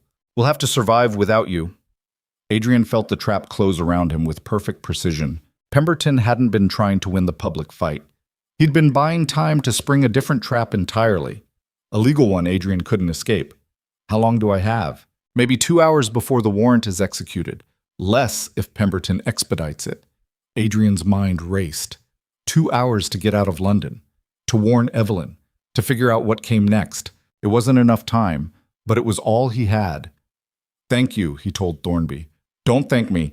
Just don't waste this chance. Adrian ran. Not gracefully. Not with any kind of plan. Just pure desperate flight through London streets that had once belonged to him. He made it to the coaching inn where he'd stabled his horse, only to find 2 constables already waiting. Adrian Ravenshire? He could have lied. Could have played dumb. Instead, he nodded. You're under arrest for theft of classified state documents. They bound his wrists with professional efficiency. As they led him toward a waiting carriage, Adrian caught sight of a familiar figure watching from across the street. Pemberton. The old lord didn't gloat, didn't smile. He just nodded once. A gesture that said, I told you I'd bury you. Then he turned and walked away, leaving Adrian in the hands of the law. The carriage door slammed shut. Through the small barred window, Adrian watched London disappear. He'd exposed the conspiracy, destroyed Pemberton's credibility, given Evelyn and the school a fighting chance. But he'd also made himself a martyr. And martyrs, as history proved again and again, rarely lived to see their victories. The carriage rattled through the streets toward Newgate Prison. Adrian sat in the darkness, wrists bound, everything he'd fought for hanging by a thread. Somewhere in Bath, Evelyn would receive word of his arrest. She'd be furious, terrified, and absolutely alone. He'd promised to stand with her until the end, but the end had come faster than either of them expected. And this time, there was no grand gesture that could save him. No noble sacrifice, no clever escape. Just cold iron and stone and the reality that sometimes choosing truth meant losing everything else. The carriage stopped. The guards opened the door. And Duke Adrian Ravenshire, who'd spent his entire life defined by his title, stepped into Newgate Prison as prisoner 4782. No name, no rank, no identity except what he'd chosen to become. A man who'd finally told the truth, even if it destroyed him completely. Newgate Prison smelled like despair and rotting stone. The guards processed Adrian with mechanical efficiency, stripping him of his formal robes, his dignity, and the last physical remnants of who he used to be. Prisoner 4782. Not a duke? Not even a name. Just a number scratched into a ledger by a clerk who didn't bother looking up. The cell was 8 feet by 6. Stone walls that wept moisture. A wooden bench that served as both chair and bed. A bucket in the corner that reeked of everyone who'd occupied this space before him. Adrian sat on the bench and felt the full weight of his choices settle over him like a burial shroud. He'd exposed the conspiracy, destroyed Pemberton's credibility, given the evidence to people who could use it, but he'd also made himself expendable. And expendable men in Newgate had a way of disappearing. The hours crawled past with agonizing slowness. No one came. No messages. No updates on what was happening outside these walls. Just silence and the distant sound of other prisoners screaming things Adrian tried not to hear. He was alone in a way he'd never been before. Not the loneliness of a loveless marriage or the isolation of political scandal. This was different, final, the kind of alone that came from being completely cut off from everything that defined you. It should have broken him. Instead, something strange happened. For the first time in 7 years, Adrian's mind went quiet. No guilt, no regret, no endless loop of what-ifs and should-haves, just clarity. He'd done the right thing. Whatever happened next, he'd finally chosen truth over comfort. And that had to count for something, even if it counted for nothing. The thought was almost peaceful. Then the cell door opened. Adrian expected a guard, maybe a lawyer if he was lucky. Instead, Evelyn Hart walked in. She wore a cloak over simple traveling clothes, her hair disheveled from riding, her eyes blazing with fury that could have melted steel. The guard closed the door behind her, leaving them alone. Adrian stood slowly, not quite believing what he was seeing. How did you get in here? I bribed 3 guards and threatened 2 magistrates. She crossed the space between them in 4 strides. What the hell were you thinking? I was thinking I'd rather go to prison than watch them destroy your school. So you made yourself a martyr without asking if I wanted one. Her voice cracked on the last word. Adrian absorbed the blow without flinching. I did what I had to do. You did what you always do. Made the grand gesture. Threw yourself on the sword. Decided you knew what was best for everyone without actually consulting anyone. Evelyn's hands were shaking with rage or fear or both.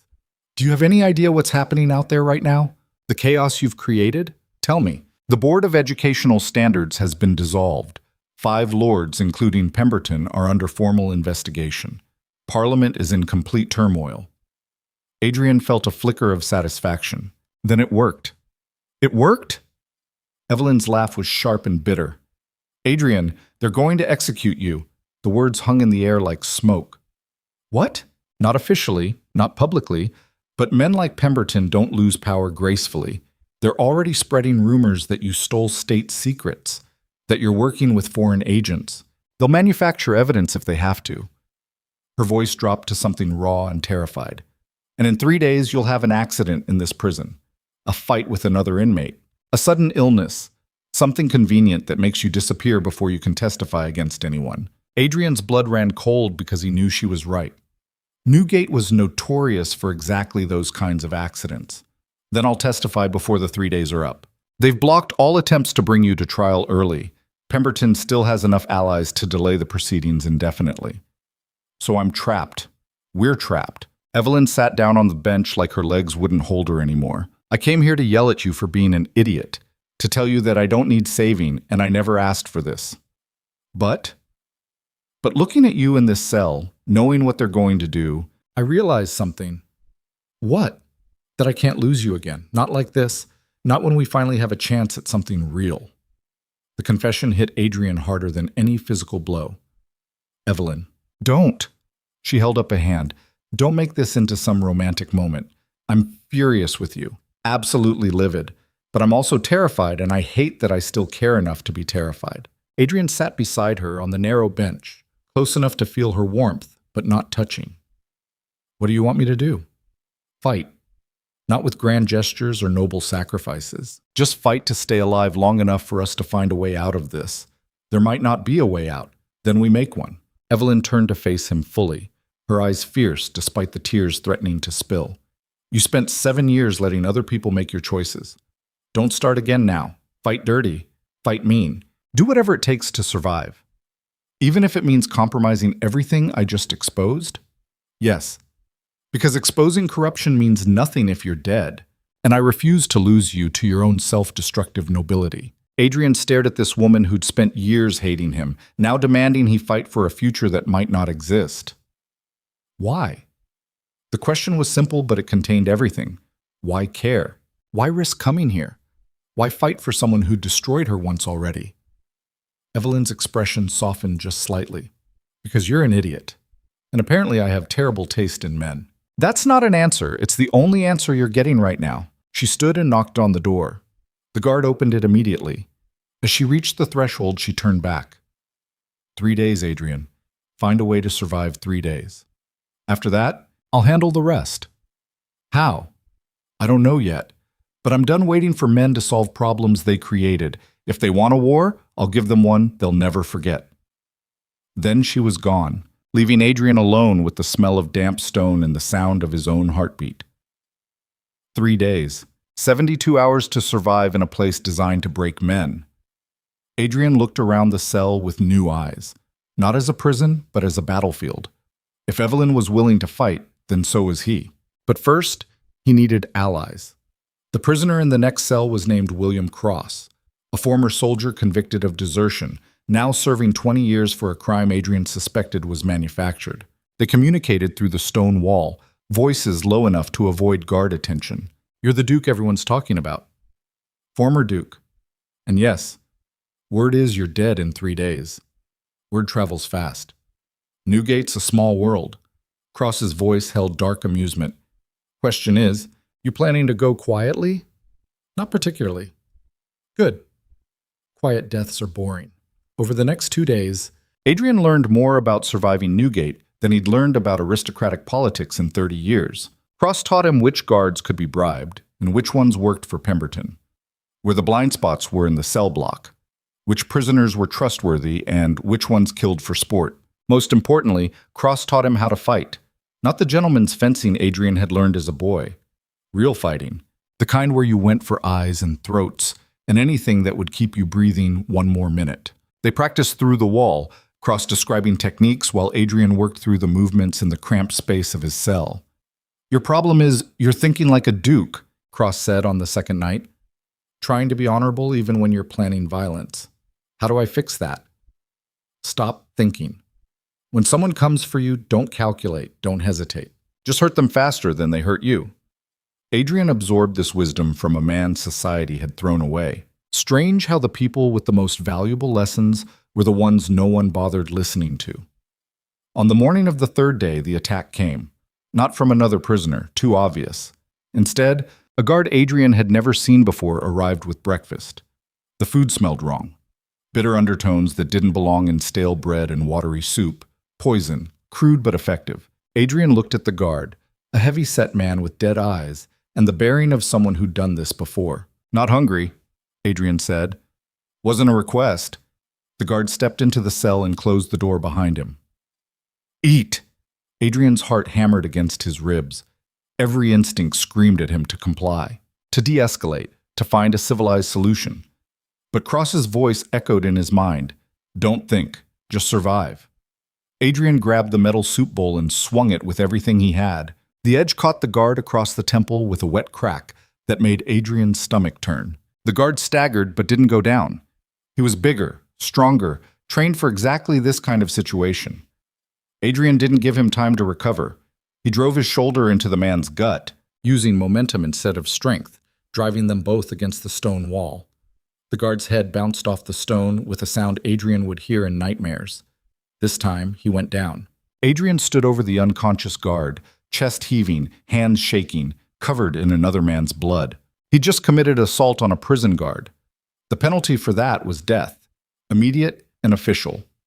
But living scared had gotten him 7 years of misery. Maybe it was time to try dying brave. Adrian dragged the guard's body to the corner and took his keys. The cell door opened with a rusty squeal that sounded like thunder.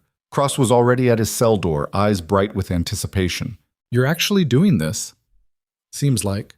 They'll hunt you down before you make it to the gate. Probably. Adrian unlocked Cross's cell. The former soldier stepped out, rolling his shoulders like a man preparing for battle. You have a plan. Get to the main gate. Force them to either let me testify or kill me in front of witnesses. That's a terrible plan. It's the only one I have. Cross grinned, and it was the most dangerous expression Adrian had ever seen. Good enough for me. Let's burn this place down. They moved through the cell block like ghosts, unlocking doors as they went. Not every prisoner joined them. Some were too broken, others too smart to risk it. But enough followed. Enough angry. Desperate men who'd been buried alive by a system that didn't care if they lived or died. By the time they reached the main corridor, they numbered 15. Against a prison designed to hold hundreds and staffed by guards with weapons. The odds were catastrophic. But Adrian had learned something in 3 days at Newgate. Men with nothing to lose were the most dangerous creatures on earth. The alarm bells started ringing as they hit the main gate. Guards poured in from every direction, batons raised, faces set in the grim determination of people doing an ugly job. Adrian stood at the front of his ragtag army, blood on his hands, keys clutched in his fist, facing down an institution that had crushed better men than him. This was insane. Suicidal. Exactly the kind of reckless gesture Evelyn had told him to avoid. But somewhere in the chaos of the past 3 days, Adrian had stopped caring about survival and started caring about something bigger. Truth. Justice. The idea that maybe one man standing up could make a difference, even if that man got beaten to death in a prison corridor. He opened his mouth to demand they let him testify. But before he could speak, the main gate exploded inward. Not metaphorically, actually exploded. Wood and iron flying everywhere, smoke billowing through the corridor, guards diving for cover. Through the smoke walked Evelyn Hart, She was flanked by Marcus Thornby and a dozen other men Adrian didn't recognize. They carried legal documents and had the bearing of people who'd just done something spectacularly illegal. Evelyn's eyes found Adrian in the chaos. "I told you I'd handle it." Her voice cut through the alarm bells like a blade. Behind her, more people poured through the destroyed gate. Reporters, witnesses, members of parliament who'd been neutral until now. And at the back, looking absolutely furious, Duchess Helena. Evelyn walked straight up to Adrian, ignoring the armed guards and the rioting prisoners and the complete pandemonium. "We have a writ of habeas corpus signed by 3 high court judges demanding your immediate release and testimony." "How did you—" "I told you. I'm done waiting for men to solve this." She turned to face the prison warden who'd arrived looking like he'd just watched his entire world collapse. "Release him, now, or I'll have every reporter here write about how Newgate Prison tried to murder a political prisoner to cover up government corruption." The warden looked at the crowd, the reporters, the legal documents being waved in his face. Then he looked at Pemberton's man standing in the shadows, the one who'd probably ordered the poisoning. The calculation was visible on his face. He could fight this and lose everything, or he could comply and maybe keep his job. "Release prisoner 4, 782. The words came out like he was choking on glass. Guards moved forward to unlock Adrian's restraints, their faces carefully blank. As the iron cuffs fell away, Adrian felt something fundamental shift. He'd entered Newgate as a prisoner. He was leaving as something else entirely. Someone who'd finally learned that survival required more than noble intentions. It required the willingness to fight dirty when the situation demanded it. Evelyn grabbed his arm and pulled him toward the gate. "We need to move. This writ buys us maybe an hour before Pemberton finds a way to invalidate it." "Where are we going?" "Parliament. You're testifying today whether they're ready or not." They emerged from Newgate into morning sunlight that felt like a miracle. Adrian blinked against the brightness, his eyes adjusting slowly. A carriage waited, horses already stamping impatiently. Thornby held the door open. "Get in. We have 30 minutes to reach Parliament before the morning session ends." Adrian climbed in, Evelyn right behind him. Helena was already inside, looking like she'd just fought her own war. "You look terrible," she told Adrian. "I've had a rough few days." "I noticed." Helena's expression softened just slightly. "The testimony we're about to give will destroy what's left of both our reputations. You understand that?" "Yes." "And you're still willing?" "I don't think I have a choice anymore." Helena smiled grimly. "Good, because neither do I." The carriage lurched into motion, racing through London streets toward Westminster. Inside, Adrian sat between the 2 women who'd saved him. One who'd married him for politics and learned to fight for justice. One who'd loved him despite everything and refused to let him die. Together, they represented everything Pemberton and his allies feared most.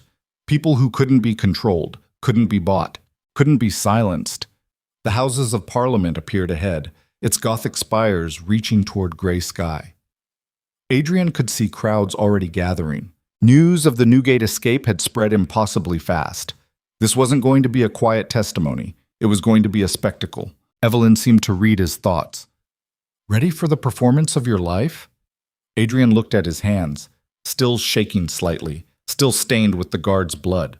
He'd spent 30 years performing, being the dutiful son, the political pawn, the respectable duke. Now he was about to perform one final role, the man who told the truth, no matter what it cost. "As ready as I'll ever be." The carriage stopped. The door opened. Adrian stepped out into a wall of sound. Reporters shouting questions. Supporters cheering. Opponents screaming accusations. It was chaos and fury and everything he'd been taught to avoid his entire life. He'd never felt more alive. Evelyn took his right arm. Helena took his left. Together, they walked toward the Parliament entrance, toward testimony that would reshape England's political landscape, toward consequences none of them could fully predict, but also toward something that felt dangerously like freedom. The kind of freedom that came from having nothing left to protect. No title, no fortune, no carefully constructed reputation, just truth, raw and unfiltered and absolutely terrifying. The Parliament doors loomed ahead. Beyond them, Lord Pemberton waited with whatever final trap he'd prepared. One last battle. One final confrontation between the old world of corruption and whatever came next. Adrian's heart hammered against his ribs. His hands had stopped shaking, and as they crossed the threshold into Parliament, He felt something he hadn't felt in 7 years. Hope. Not the naive hope of youth, but the hard-won hope of someone who'd been broken and rebuilt. Someone who'd learned that survival sometimes required becoming something dangerous. The chamber doors opened. Every lord in attendance turned to stare. Pemberton sat in his usual position, face carefully controlled, but his eyes betrayed him. They were the eyes of a man watching his empire crumble. The Lord Speaker stood clearly unprepared for this development. This session is not scheduled to hear testimony from... I invoke parliamentary privilege. Adrian's voice cut through the chamber like a blade. I demand the right to speak. The chamber erupted, half the lords objecting, half supporting, the press gallery going wild. But Adrian didn't wait for permission. He walked to the center of the chamber, Evelyn and Helena flanking him like guards. And then, in front of the most powerful men in England, he began to speak. Not the prepared testimony they expected, not careful political language designed to avoid offense. Just truth, brutal and complete. Every name, every crime, every piece of evidence Helena had provided and more that he'd uncovered himself. The financial manipulation, the systematic destruction of institutions that threatened their power, the bribes, the threats, the calculated cruelty. All of it. Pemberton tried to interrupt a dozen times, but Adrian had learned from the best. He didn't stop, didn't pause, didn't give them room to derail him. He just kept talking, each word another nail in the coffin of the old system. By the time he finished, the chamber was dead silent. Even Pemberton seemed stunned. Adrian stood in the center of it all, chest heaving, voice raw, completely spent. He'd said everything, exposed everything, destroyed any chance he'd ever had at redemption in their eyes. And he'd never felt freer. The Lord Speaker looked like he'd just witnessed an execution. This testimony will be entered into the official record. The parliamentary investigation will proceed with all due speed. He slammed the gavel like he was pronouncing sentence. Session adjourned. The chamber erupted again. But Adrian barely heard it. He turned to find Evelyn staring at him with an expression he couldn't quite read. Was it enough? He asked. To destroy them? Probably. Her voice was quiet. To save yourself? We'll see. Adrian nodded. They left the chamber together, walking through corridors that had once belonged to him. Now they felt like foreign territory. He'd burned every bridge, severed every tie, made himself persona non grata to the only world he'd ever known. But as they emerged into afternoon light, Evelyn's hand found his. The touch was brief, almost accidental, but it was real. And for now, that was enough. Somewhere behind them, Pemberton was already planning his counterattack. Somewhere ahead, consequences waited that none of them could fully anticipate. But in that moment, standing outside Parliament with nothing left to lose and everything still to fight for, Adrian finally understood what Evelyn had been trying to teach him. Victory wasn't about winning. It was about refusing to surrender, even when surrender was the only sane option, especially then. The battle wasn't over. It was just beginning, and this time, Adrian was ready. The aftermath of Adrian's testimony spread through London like wildfire through dry timber. Within hours, the streets outside Parliament were impassable, choked with crowds demanding answers. Some called for Pemberton's head. Others screamed that Adrian was a traitor who'd destroyed England's honor for personal revenge. The truth, as always, lived somewhere in the contested space between those extremes. Adrian stood at the window of Marcus Thornby's law office, watching the chaos unfold 3 stories below. His reflection in the glass showed a man he barely recognized, thinner, harder. The softness of privilege burned away by Newgate's stone and iron. Behind him, Thornby was explaining the legal realities in terms that grew bleaker with each sentence. The parliamentary investigation will take months, maybe years. Pemberton has allies who will fight every subpoena, challenge every piece of evidence, drag this through every court in England. Adrian didn't turn from the window. Will it be enough? To convict him? Probably not. Men like Pemberton don't go to prison. They retire quietly to country estates and live out their days in comfortable obscurity. Then what was the point? Thornby's reflection appeared beside Adrian's in the glass. The point is you broke their machine. The Board of Educational Standards is dissolved. 5 lords are under investigation. The public knows the truth. That's not nothing. It's not justice either. No, it's not. The honesty was almost refreshing. Adrian had spent his life surrounded by people who dressed ugly truths in pretty language. Thornby just said what was real and let you deal with it. What about the school? That's the interesting part. Thornby pulled out a document. Public opinion has swung dramatically in favor of women's education. Miss Hart has received enough donations to fund operations for the next 5 years. Multiple families have applied for enrollment, so Evelyn won. She did. Though I suspect she'd say you both did. Adrian finally turned from the window. Where is she? Bath. Reopening the school. She left instructions that you're not to follow her until you've sorted yourself out. The words stung more than they should have. Sorted myself out, as if he were a mess to be organized, a problem to be solved. But maybe that's exactly what he was. What about Helena? Returned to Austria. She testified for 3 hours yesterday about her father's role in the conspiracy. Thornby's expression held grudging respect. I've never seen someone destroy their own family legacy with such precision. She's either very brave or very angry.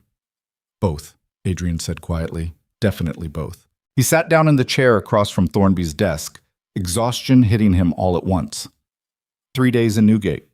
A testimony that had drained every ounce of strength. And now the slow realization that victory felt nothing like he'd imagined. There was no triumph, no sense of righteous vindication, just emptiness and the knowledge that he'd burned his entire world to ashes for a cause that might take decades to actually change anything. What happens to me now? Thornby leaned back in his chair, studying Adrian with the careful assessment of someone determining if their client would survive the next phase. Legally, you're clear. The charges were politically motivated and won't survive scrutiny now that Pemberton's credibility is destroyed. Socially, you're finished. Every door that mattered is closed. Financially, you're dependent on whatever work you can find. So I'm free, in the worst possible way. Adrian absorbed this without flinching. Freedom, he was learning, wasn't liberation. It was just a different kind of cage. One where you had to build your own walls instead of inheriting them. I need work. Thornby raised an eyebrow.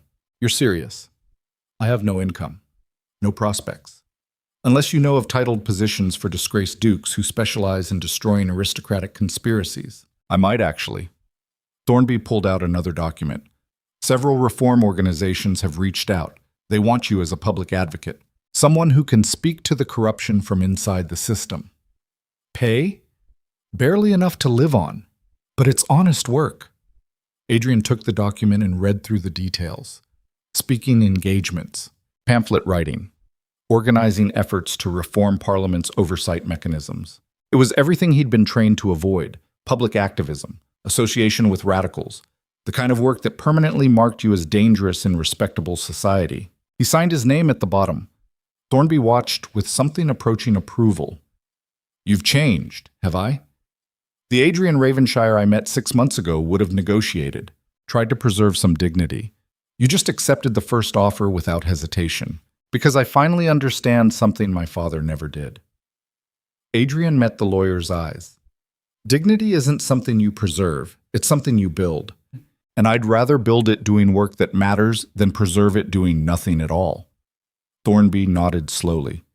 Miss Hart will be pleased. Miss Hart told me not to follow her. She told you not to follow her until you sorted yourself out. Thornby's smile was barely visible. Sounds to me like you just did. Adrian left the law office as afternoon shadows stretched across London streets. The city felt different now, less like home and more like a battlefield he'd survived. He walked for hours without direction, processing everything that had happened. The testimony, the investigation, the strange hollow victory that came from destroying people who'd destroyed him first. Revenge should have felt better than this. But maybe that was the point. Real change wasn't about revenge. It was about making sure the next person didn't have to fight the same battles. The thought was cold comfort, but it was something. By the time Adrian reached his rented room near Cheapside, exhaustion had settled into his bones like an old friend. The space was barely larger than his Newgate cell.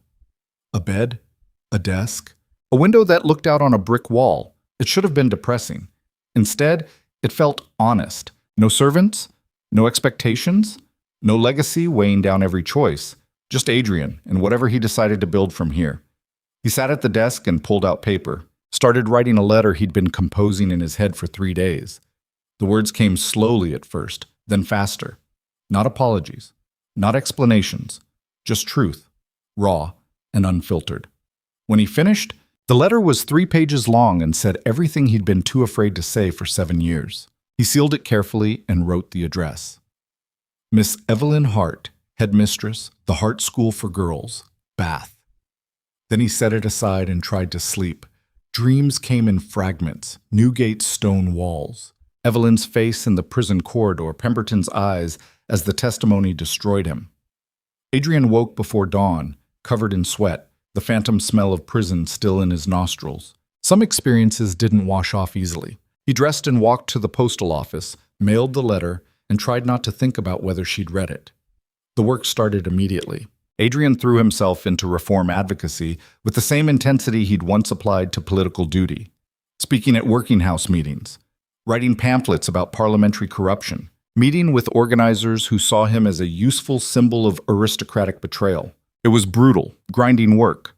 Most people didn't trust him. Why would they? He was still a duke, even if disgraced, still carried the markers of privilege, even if he'd lost the substance. But slowly, grudgingly, some began to listen. Not because of who he was, because of what he'd lost. There was power in visible sacrifice, and being able to say I gave up everything for this and mean it literally. 3 weeks passed. No response from Evelyn. Adrian told himself he didn't expect one, that the letter had been for him, not her. A way of putting truth into the world regardless of what came back. But he checked for mail every day anyway. Hope, apparently, was harder to kill than dignity. On a cold morning in late November, Marcus Thornby appeared at Adrian's door with news. Pemberton is dead. The words hung in the air like smoke. Adrian sat down slowly. How? Heart failure. Officially. Though rumors suggest he took poison rather than face public trial. Adrian waited for satisfaction, for some sense of victory. Nothing came. Just the hollow recognition that Pemberton's death changed nothing. The system that had created him was still there. Wounded, but not destroyed. There will be a state funeral, Thornby continued. You're not invited, obviously, but I thought you should know. Thank you. Thornby lingered in the doorway. There's something else. What? Miss Hart has requested your presence in Bath. She says the school's official opening is in 2 weeks and your attendance would be appropriate. Adrian's heart stopped. Appropriate, not desired, not wanted, appropriate. The careful distance in the word was devastating. Did she say anything else? Just that you should come if you're able, and that she's read your letter. No indication of her response to it? None. Adrian nodded, not trusting his voice. After Thornby left, he sat in the small room and tried to decipher meaning from silence. She'd read the letter, invited him to the opening, used the word appropriate instead of anything warmer. It could mean anything, or nothing. The not knowing was its own kind of torture, but he'd learned something in the past months about living with uncertainty. You didn't wait for permission to move forward. You just moved and dealt with consequences as they came. Adrian started packing. The journey to Bath took 2 days by public coach. Adrian sat squeezed between a wool merchant and a woman with 3 children, anonymous and uncomfortable and strangely content. No one recognized him. No one cared about his name or title. He was just another traveler trying to get somewhere. The freedom of it was intoxicating. Bath appeared through autumn rain, its Georgian architecture gleaming like something from a dream. Adrian felt his chest tighten as familiar streets rolled past. The school sat on the edge of town, the restored chapel visible from half a mile away. It looked like a promise kept. Adrian paid the driver and stood in the rain, staring at the building that had cost him everything. Worth it, he thought. Whatever happens next, this was worth it. He walked through the gates just as students were being dismissed for the day. Young women in simple uniforms, carrying books, arguing about literature and mathematics with the kind of passionate intensity that came from being taken seriously. One of them nearly collided with him. Sorry, sir. She looked up, eyes bright with intelligence. Are you here for the opening ceremony? I am. It's going to be brilliant. Miss Hart says we're making history. She ran off before Adrian could respond, leaving him standing in the courtyard with rain soaking through his coat. Making history. The casual confidence in her voice was everything they'd fought for. Evelyn appeared on the school's front steps like she'd been waiting for him. She wore a simple dress, no jewelry, hair pulled back in that severe style he'd come to associate with her armor. But her eyes were different, softer, maybe, or just tired. You came. You invited me. I said it would be appropriate. That's different from wanting you here. Adrian absorbed the blow without flinching. Do you want me here? Evelyn studied him for a long moment. The rain fell between them like a curtain. I don't know, she said finally. I read your letter 17 times trying to figure out if you meant it. Every word. That's what scares me. She descended the steps slowly. You're good at meaning things in the moment, Adrian. The question is whether you'll still mean them when the moment passes. How do I prove that to you? You don't. You just keep showing up, day after day, month after month, until either I believe you or I don't. And if you never do, then at least you'll have tried. The honesty was brutal and beautiful. Adrian felt something in his chest crack open. Not hope exactly, more like permission to stop performing and just exist. Can I see the school? Evelyn's expression shifted. Not quite a smile, but something adjacent to it. Follow me. The tour took an hour. Evelyn showed him classrooms where young women studied advanced mathematics and literature. The library with books on subjects most finishing schools wouldn't touch. The science laboratory with equipment donated by supporters who believed education shouldn't have limits. Every room was a small revolution, and Evelyn had built it all while he was rotting in Newgate and testifying before Parliament. She'd done this without him. The realization was humbling and perfect. You've created something extraordinary, Adrian said as they stood in the restored chapel. We created it. She gestured to the space around them. This chapel was your family's legacy. You chose to turn it into something that mattered. I just provided the building. You made it live. Evelyn turned to face him fully. The light through the stained glass painted her face in colors that made her look like art. Why did you really come, Adrian? Because you invited me. That's not an answer. It's the only answer I have. He stepped closer, not touching, but close enough to feel her warmth. I came because you asked. Because being here matters more than pride or fear or any of the 1,000 reasons I should have stayed away. Evelyn's breathing had changed, shallow and quick.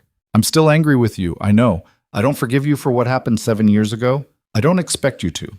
And I won't let you back into my life just because you've made some grand gestures and exposed some corruption.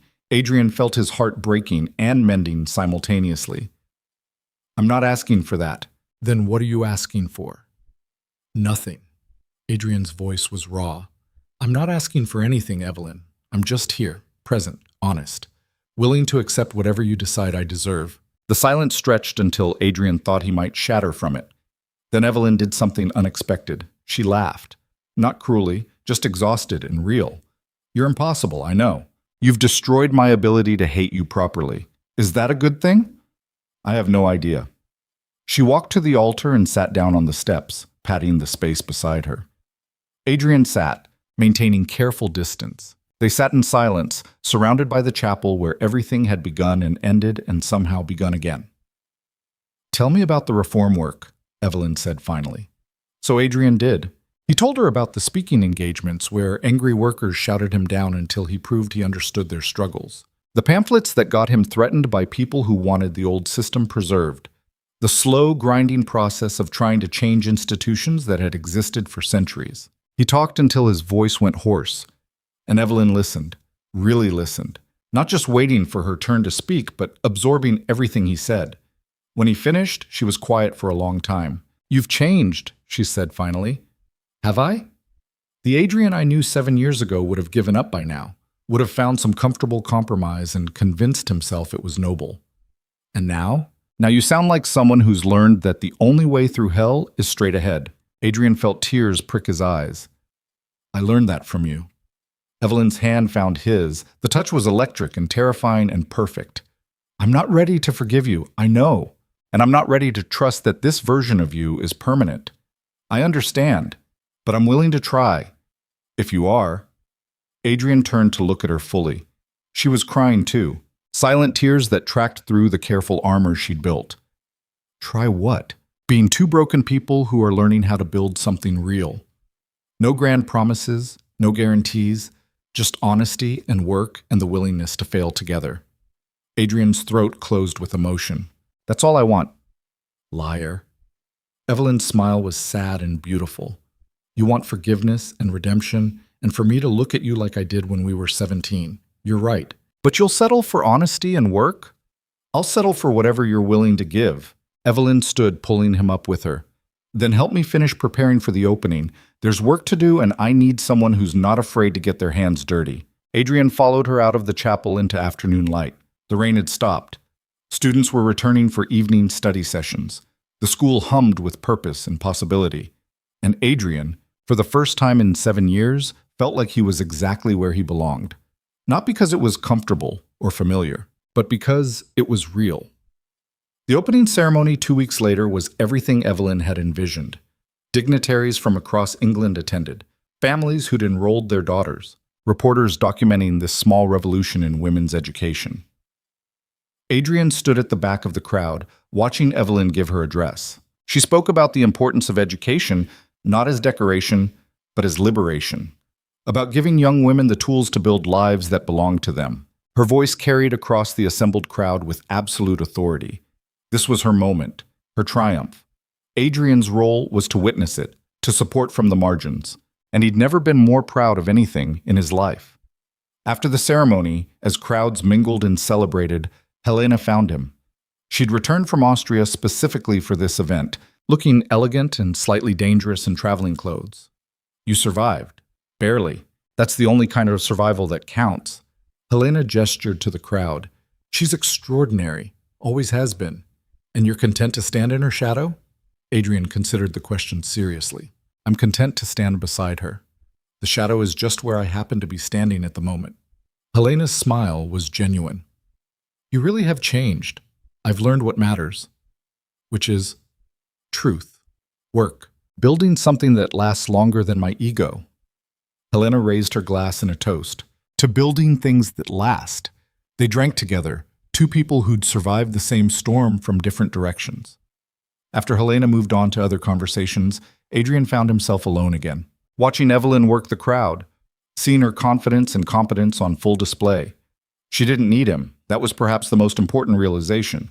She'd built this without him, could maintain it without him. His presence was optional, a choice she made day by day, and somehow that made it more valuable than any oath or promise. The celebration lasted into the evening. When the last guests finally departed, Adrian helped Evelyn clean up. They worked in comfortable silence, stacking chairs and collecting abandoned programs. Evelyn paused halfway through, looking around the transformed chapel. We did it. You did it, Adrian corrected. I just provided real estate.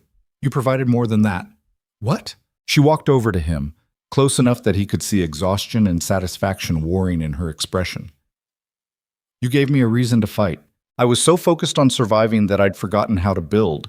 Watching you destroy yourself for something you believed in reminded me why any of this mattered. That's generous of you. It's honest. They stood in the chapel as shadows lengthened.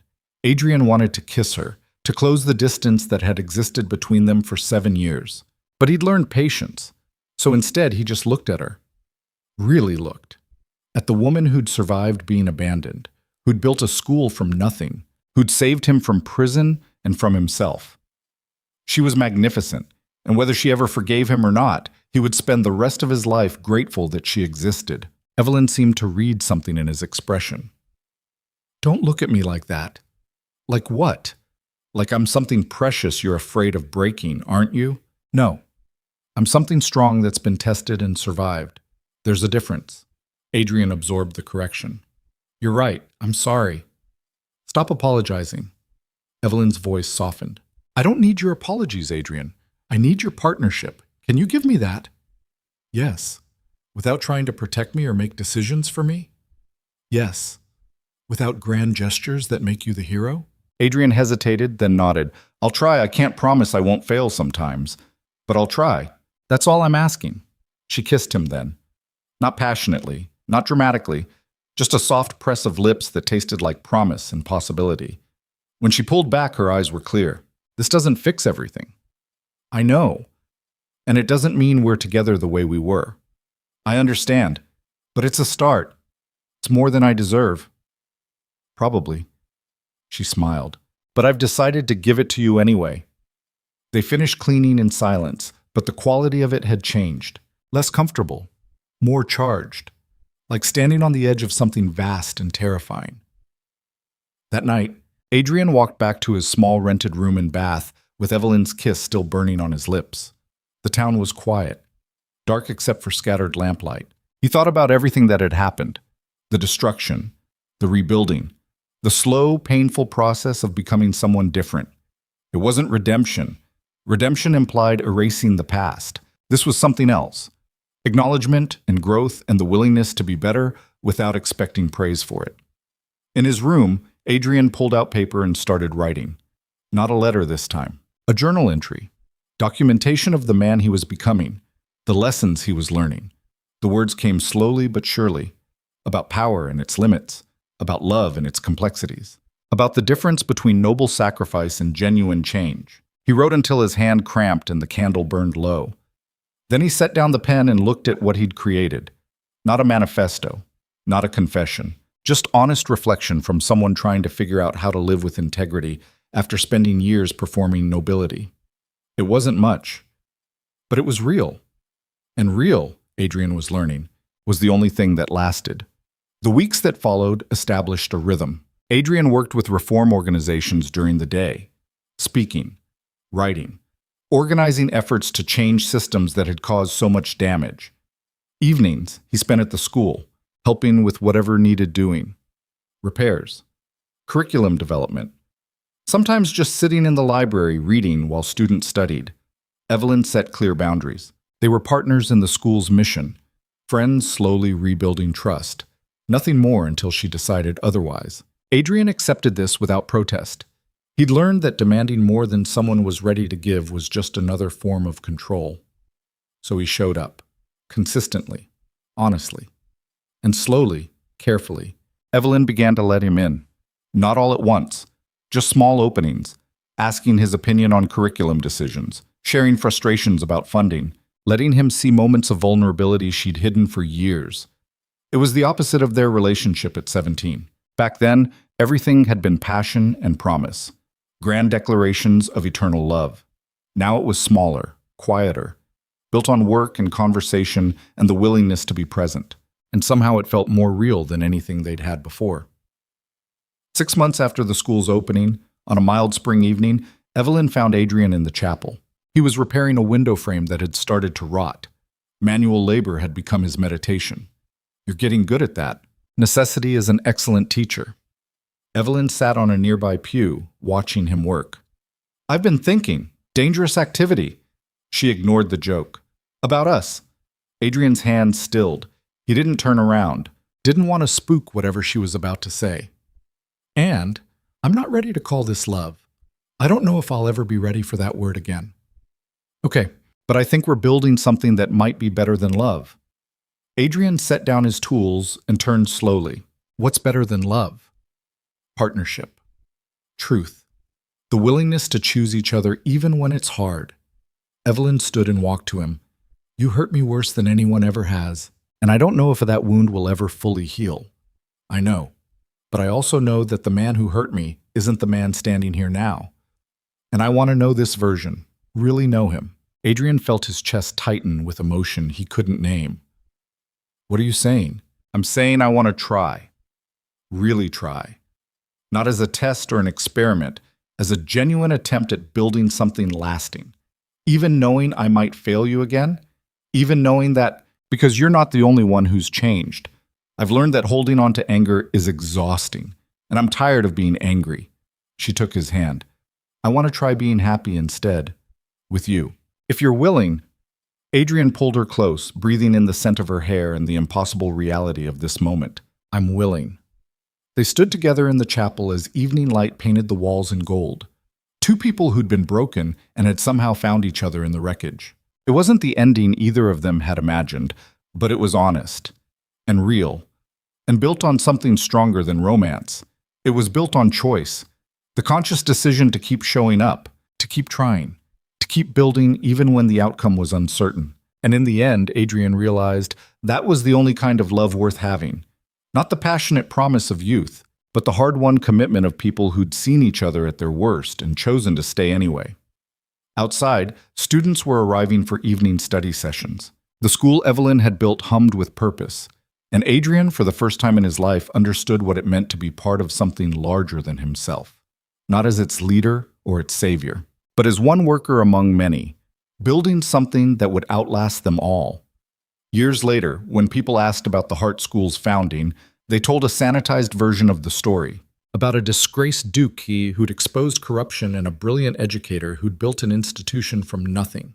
They left out the messy parts. The prison time, the betrayal, the slow, painful reconstruction of trust. But Adrian and Evelyn remembered. They carried those scars like badges of honor, proof that they'd survived something that should have destroyed them.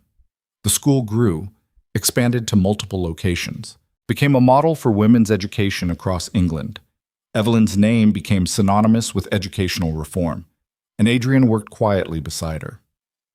Writing, advocating, helping however he could without needing recognition. He never regained his title, never returned to aristocratic society, but he built something better. A life of purpose and partnership with someone who saw him completely and chose him anyway.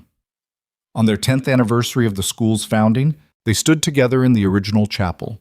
It had been expanded twice, now accommodated hundreds of students instead of dozens. But the core remained. The same stones Adrian's family had laid generations ago, transformed into something that actually mattered. Evelyn leaned against him, comfortable with physical closeness that had taken years to rebuild. "Do you ever regret it?" she asked. "Regret what?" "All of it. The title you lost. The life you could have had." Adrian thought about the question seriously. "No. That life would have killed me. Slowly. Quietly. But just as surely as any prison. And this life is real. Hard and uncertain and absolutely real." Evelyn smiled. "That's the most romantic thing you've ever said to me." Truth usually is. They stood in the chapel as students passed by outside, young women who would never know a world where their education was considered dangerous, because two broken people had decided to build something better from the ruins of their mistakes. That night, as they walked home through Bath's quiet streets, Adrian thought about the journey that had brought them here, from arranged marriage to abandonment, from Newgate to Parliament, from enemies to partners. It had been brutal, costly, worth every moment, because at the end of it all, he'd learned the most important lesson of his life. Power meant nothing. Titles meant nothing. Legacy meant nothing. The only thing that mattered was how you treated people, the work you did, the truth you told. Everything else was performance, and Adrian was done performing. He was just a man walking home with a woman he'd hurt and healed and chosen every day since. It wasn't the story his family would have wanted, but it was the story he'd earned. And that, in the end, was enough. The streets were dark except for lamplight. The city slept. Tomorrow would bring new challenges and old wounds that still needed tending. But tonight, Adrian Ravenshire walked beside Evelyn Hart with nothing to prove and everything to be grateful for. Not a duke anymore. Not really even Adrian Ravenshire in any meaningful sense. Just a man who'd learned that the only nobility worth having was the kind you built yourself. One honest choice at a time.